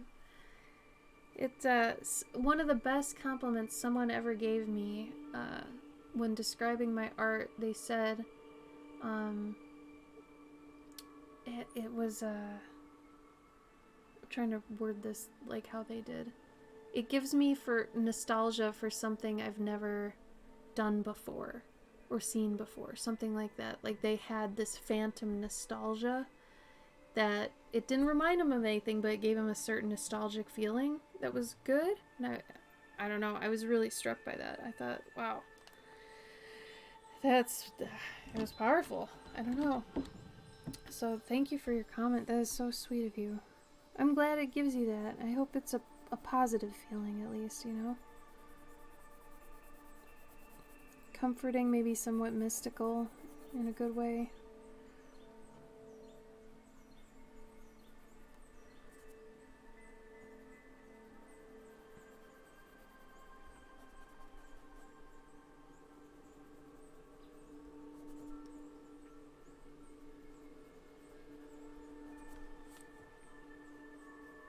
Gabe and I might try that that tradition we talked about earlier with the giving somebody a book during the holidays and then they spend the rest of the holiday reading it. I mean, granted, we don't have much time to do it, but I would at least like to take 20 minutes a day and do that, you know? Something like that, that'd be really nice. Plus, I miss reading. Things I read a lot now, but I feel like it's just internet crap, like articles and junk, you know?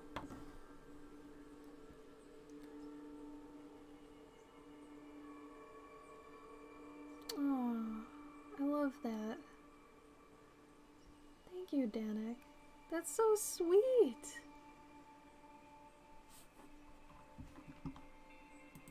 I think we gotta follow. Raphael, thank you for the follow. I'm sorry that did not show up. But thank you. I appreciate that. That's nice, Serenity. I like that. I like it when people do that. I think it's probably really calming for a lot of people, especially to have, like, you know, somebody talking to you and reading to you, and like there's people still. if you're, you know, riding out this pandemic similar to us, you don't get out much. So I feel like keeping that connection, especially if you're not going to a job or anything, if you're at home and you're technically alone. Momento, welcome, thank you. Welcome, welcome, welcome. Yeah, if you're one of those people that's at home alone a lot and you don't really have anywhere to go, I think it's important that you still, you know, at least seek out listening to voices. You know, like other people's streams or things. Because I think it'll give you a sense of, you know, being with people without actually being with people, just in case you're still a little bit scared of going out. That sort of thing. I think it's important because then you won't feel completely and utterly alone, you know. I feel like that's probably the best use for streaming, really. And if you are alone on the holidays, feel free to come see us on this stream. Thanksgiving, I think the 26th, we'll be doing a special holiday stream. Christmas Eve, we'll probably be doing a stream too. I don't think we do Christmas Day. I think we do Christmas Eve. And New Year's Eve. We make sure to hit the main holidays. So if you're alone for any of those and you don't know what to do and you don't want to commit to anything too important or big, come here. And if you follow me on Instagram, you'll see when I put up stuff regarding that. And we'll entertain you. And we'll be here with you. We'll talk to you. We'll talk with you. And we can all be in the holiday together. We try to do that every year. So, hype holiday streams! Wade knows what's up. Our holiday streams are always fun. Typically, Halloween and New Year's are kind of the more fun. Halloween, obviously, we dressed up. And then New Year's, we celebrate 4 time zones when it goes in the new year. So we do Happy New Year like 4 times. It's kind of funny. But it really rings in the idea, hey, it's a new year. I feel like this transition from 2020 to 2021 is probably gonna be pretty emotional for a lot of people. So I think it's important everybody's, like, you know, together in it.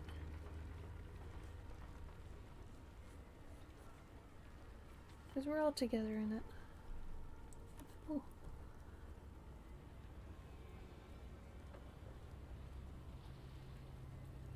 Riding out humans for decades. Well, you found me. I'm one of the traditional ones. Once in a while I'll do digital, but it's not very often. Just because I did digital all my life. As well as traditional, but since I was in gaming for a while, it was all digital, and I don't know. I get more out of doing traditional work. I think there's a lot more to learn. I think there's a lot more that you can take from traditional to digital where it's not exactly backwards compatible the other way. So it's important, I think, to at least have your basics in traditional for sure.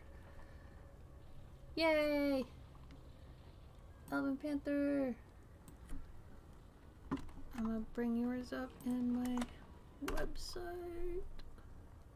Oh, you cutie. Look at you with your ears. Wow. You have lots of good sculpts. Dang, I'm gonna follow you. This is great. I'll be damned. Getting in the way though, they're screaming in the background all the time. I could see that being kind of tough, Serenity. Thank you, Memento. Oh, I'm glad to hear it's calming. It's one of those things, like, everybody seems to really hate their own voice. And I kind of do too. And once in a while, I'll stutter, you know, or I'll talk too much where my throat goes dry, and then you'll hear me kind of gag on my own throat. But I'm glad you find me calming. I really actually appreciate hearing that, because all my life I've thought I've been very obnoxious and a little bit grating, we'll say. I've always thought I sounded like I had a smoker's voice without ever smoking. I don't know. So hearing that is very nice. Thank you. Oh, Serenity. That's so funny. By how many hours? Like 7 hours? Isn't that the difference? Something like that? Smoker voices are dark. Yeah, I always thought I sounded like my mom. Like she was a heavy smoker and it was really raspy and grated. You sound like a smoker. You know, but I don't know, every once in a while I feel like I sound like that. Maybe I don't anymore. I'm glad to hear I don't, I guess.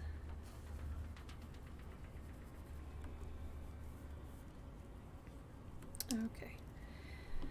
Like I said, we're getting kind of close to being done for this one. The other stuff I have to do is basically go over all the lines that I've already kind of, you know, I've kind of drawn over a few of them.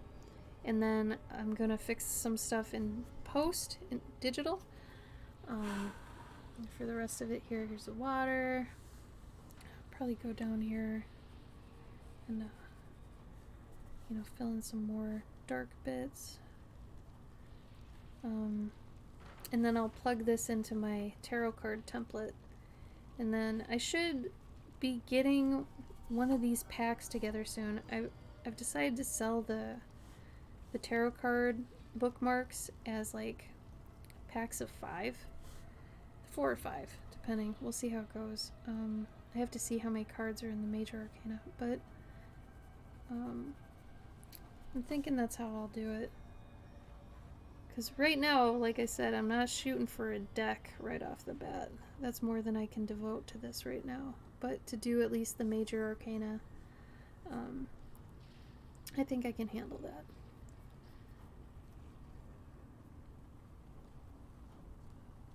I mean, if I were to do the other cards, that would be pretty tough. Because a lot of those are, I don't want to say redundant, but like doing the numbered ones, like 7 of this, you know, 4 of this, that sort of thing. Like, that would take a while.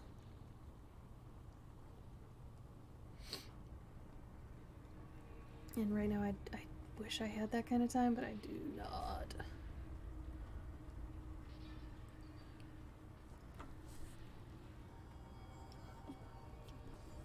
Seven hours ahead. Yours is bright. Oh, Toronto.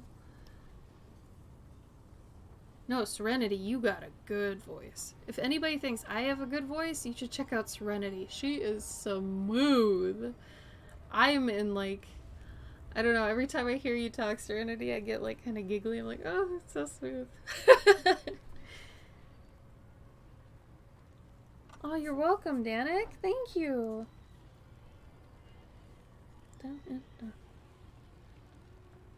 Oh. Thank those of you who became patrons. Thank you so much. I hope I do not let you down. I have a lot of fun with my Patreon with all the tiers, so regardless of which one you join, I promise it'll be fun. I've heard that too, Cavendish. Do you like your voice? Can you poke Gabe to check his Discord? Yes. I will do that. Wade said check Discord. I am in the basement. This is our new recording studio. LOL. It's just so I don't have to deal with the whining of the dogs and stuff. A friend of mine told me to play this game where you use arcana to summon entities and dungeon crawl. That is a cool concept. If you like that idea and you kind of like cute anime, if you've never seen Cardcaptor Sakura, you should definitely check it out. Because it's basically if tarot cards were summons, and like they have their own cards technically, but it's still really cute. It's great. You can watch it for free on Crunchyroll. I think it actually might be on Netflix too. But if you don't have Netflix, Crunchyroll is completely free. Oh, Persona. Yeah, Persona's cool. Though there was one Persona game which got a lot of flack because there's one way to summon your creatures. I didn't play it, but I heard about it where you have to shoot yourself and then it summons like whatever the entity was in your body. It's kind of crazy. Neat idea. That was Persona 3? That sounds right. Don't be apologizing, Serenity. I want you to do that. Oh, Cavendish, whatever. No, new studio, like, I'm in the basement. We used to stream upstairs, but the problem with upstairs is, A, we had vaulted ceilings. No, we're not rich. It's literally a really small house. But the ceilings are, like, vaulted, so there's mad echo. We had windows everywhere, so as I was streaming, you would see, like, the sun go down and everything, and my lighting would change, and it was horrible. The dogs were there and crying and barking and everything. So I'm literally just in the basement. Wait, I know you're just teasing me, you jerk. Tune 4. I didn't get to play any of them, but all my friends were crazy into the personas. They look cool as hell. Banished. It's actually really nice. It's kind of like a getaway. Though it's really funny because the entire room is wood paneled, which, if I didn't have so much BS behind me, behind this curtain, I would show you. But it's like 70s wood paneling. So it kind of fits my motif, really. But maybe another time once I clean out the basement. But right now, you get green curtain. Don't feel bad about your voice, you guys. I have found no matter how icky you think your voice sounds, you know, some people like it. I mean, look at Gilbert Gottfried. He made a whole career out of how his voice sounds. I'm sure there's somebody out there that loves him like crazy. I know Bobcat Goldthwait. Gabe and I love him. And Pauly Shore is funny. Wade doesn't think so, but, you know, Gabe and I like him. I think it was you, Wade. Was it you who was giving us crap about liking Pauly Shore? Who was that? I'm trying to think of who that was. If that wasn't you, Wade, I'm sorry.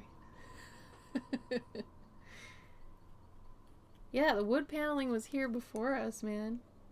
He's cheesy fun. Okay, you like him. Who? Oh, it was my friend Nightshade. I'm sorry, Wade. I got you confused with Nightshade. My buddy Nightshade hates Pauly Shore. I think he's fun. He's a douchebag, but he's fun. I don't know. Unless he does something, you know, totally effed up, I'll probably like him for a while. He's silly. Sorry, Wade. How embarrassing. Yeah, the weirdest thing is, to me, mine sounds deeper. Like, in my head, it actually sounds better than in recordings, and then I hear a recording, I'm like, damn it. If only I sounded outward like I sound inward, I think I'd like my voice more. But it's always higher, and I'm like, ugh. Okay. Yeah, it always sounds better. Why is that? Is it just because you're used to it for so long? I don't understand.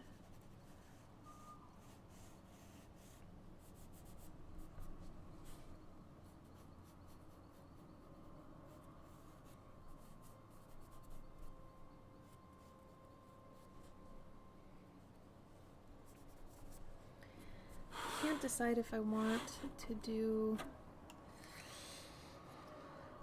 the outlining traditionally or digitally, because I don't know if I'm gonna like it, so I might not do it that way. So if anybody's just coming in right now, I'm finishing up the traditional base for this, and then on my computer I'm gonna do some digital after touches and stuff. But if you want to watch how we did this, you know, I started at the pencil stage and rendered it on stream, so you can see the whole thing. What am I forgetting?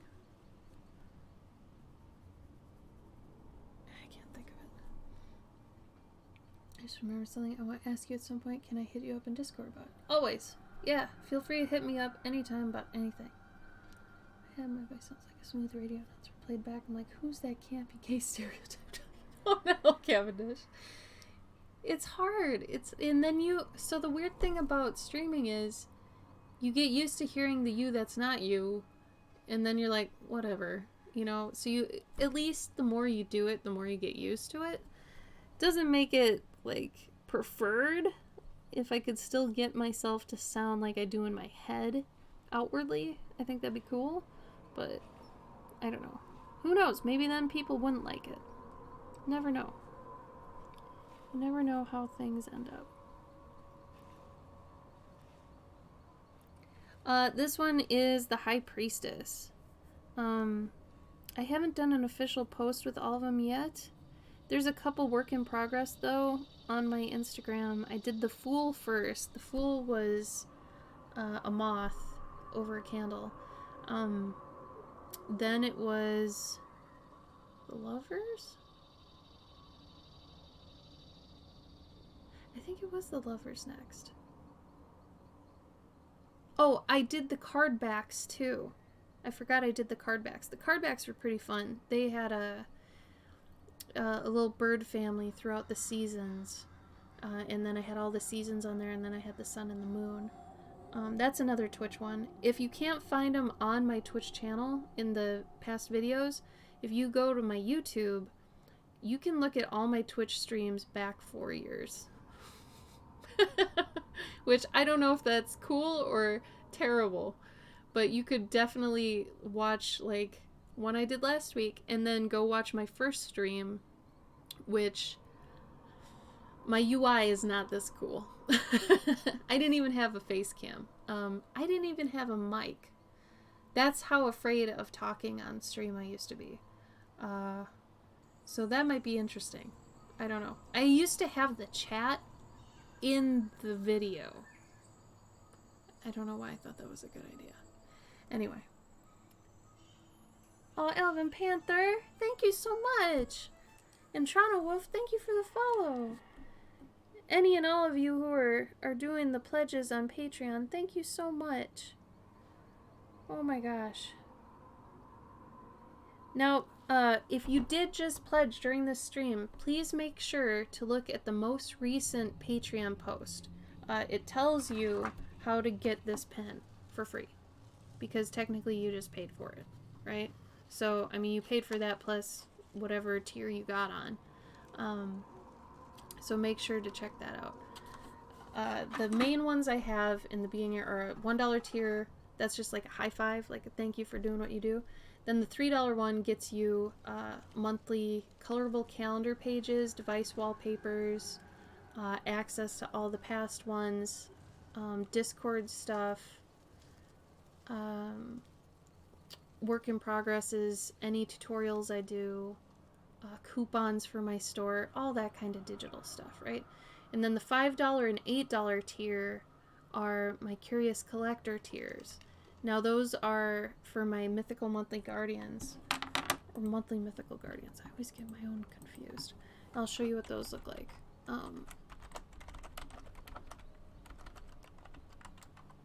And this might describe it better than my Patreon, but that's the $5 and $8. If you are overseas and you want the $8 tier, bump it up to $10 and I can ship it to you. Otherwise, if you want the digital version, just do the $5. And then any tier above that is mainly for paying for a commission over time.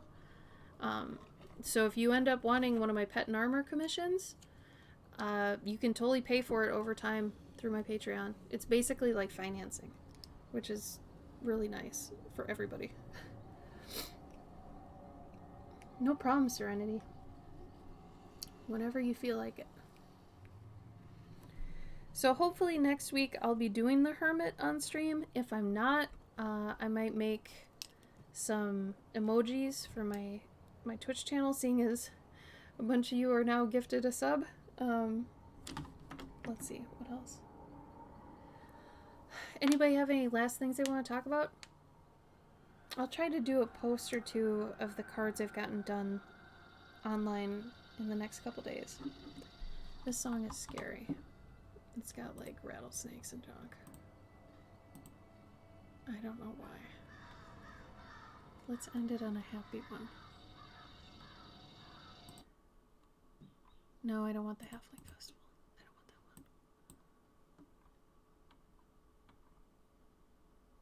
one. Really? That's all I've got right now? Dang, man. Megan, I love you. You're coming in at the tail end, homie. I'm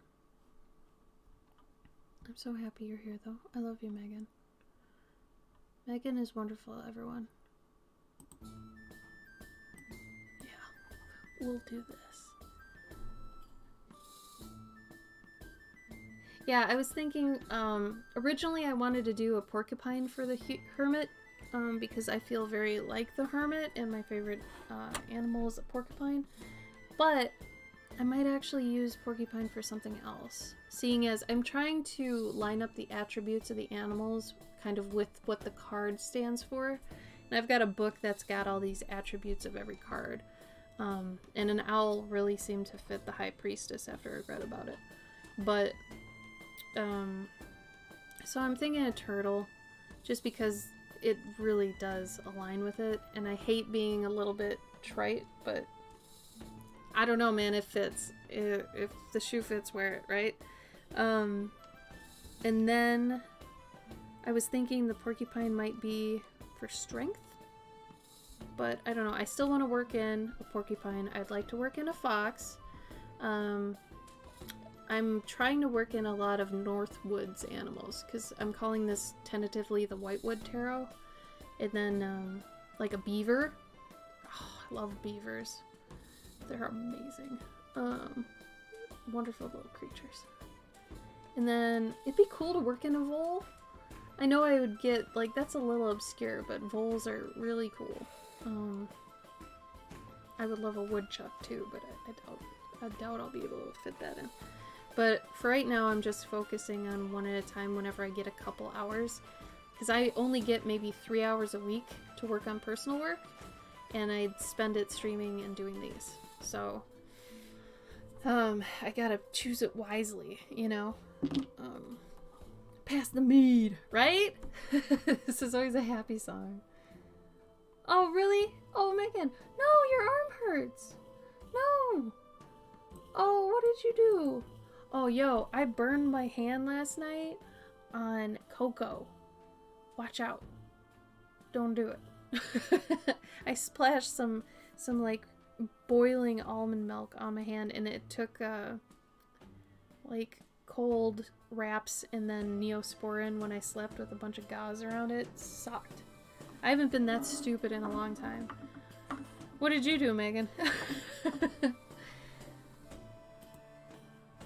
sucks doing dumb stuff.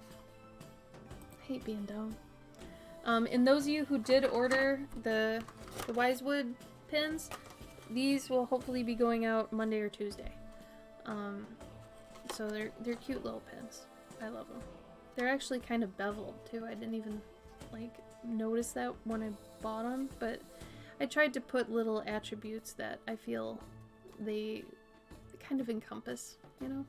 So, anyway. Dislocated my shoulder. No! Oh no, Megan. I notice whenever my shoulder gets a little kinked, it's how I've been sitting. I sit at my computer with my left arm like this, and it just, at night, it's in knots. So maybe you're sitting funny? I don't know.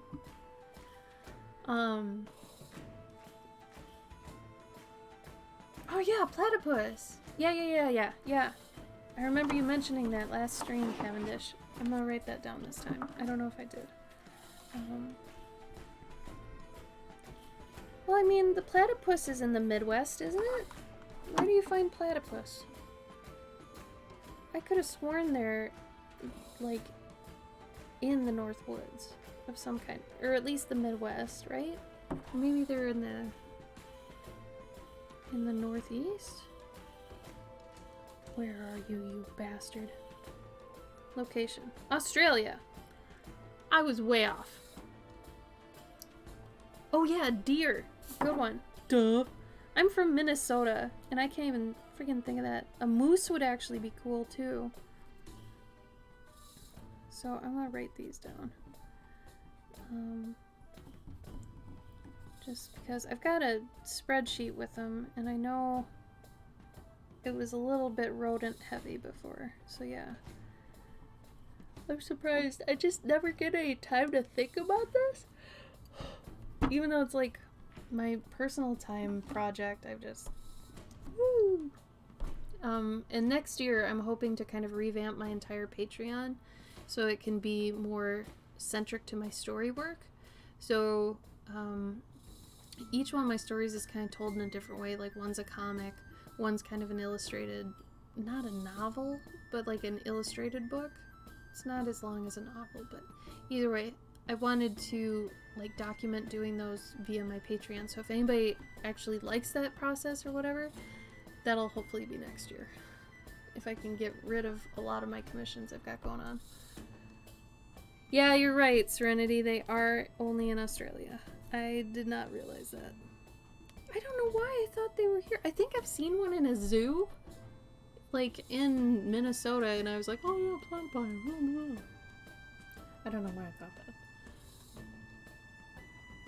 Oh really, Toronto? That's so cute. Yeah, apples and oats. During rut season? Yeah. Oof. That'd be scary if one just like, you know, ran at your car or whatever. Okay, so...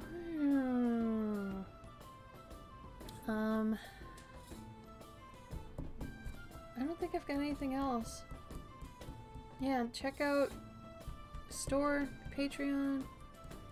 A lot of the time I would also check out everybody that's in the chat and like hover over their name and, you know, see if you like what they do on their Twitch streams, because some people, like, I found a lot of good people just going through a chat once and just following people that way. So I think I'm gonna head out. If you guys have any last minute questions, let me know. Otherwise you can always get at me on my socials. Sorry this one was only like 2.5 hours? It's almost... No, it's 3 hours. Oh! We're almost 4 hours. Okay. No, we went a good amount of time. Thank you all that followed me this stream, and especially thank you to the ones that are now patrons. Thank you so much. You have no idea what that means to me. Be sure, if you did join my Patreon today, that you look at the latest post. You'll be able to get a free item. So, a free pin. So definitely check that out, because why not, right? But yeah, I'll see you guys next week. Hopefully I've got another card for you. If not, I'll figure out something else. We'll have a good time no matter what. And then don't forget on Thanksgiving, if you have nowhere to be, come be with me. We're gonna have a fun little stream. And it'll be another dual stream, another holiday stream. And those are always fun. If you're interested with what that looks like, check 2 videos ago in my Twitch stuff and you'll see kind of how that happens. It's a fun dual stream with my partner Gabe. So, we'll see you next week, alright? Be safe, be good, be compassionate, be nice. Bye.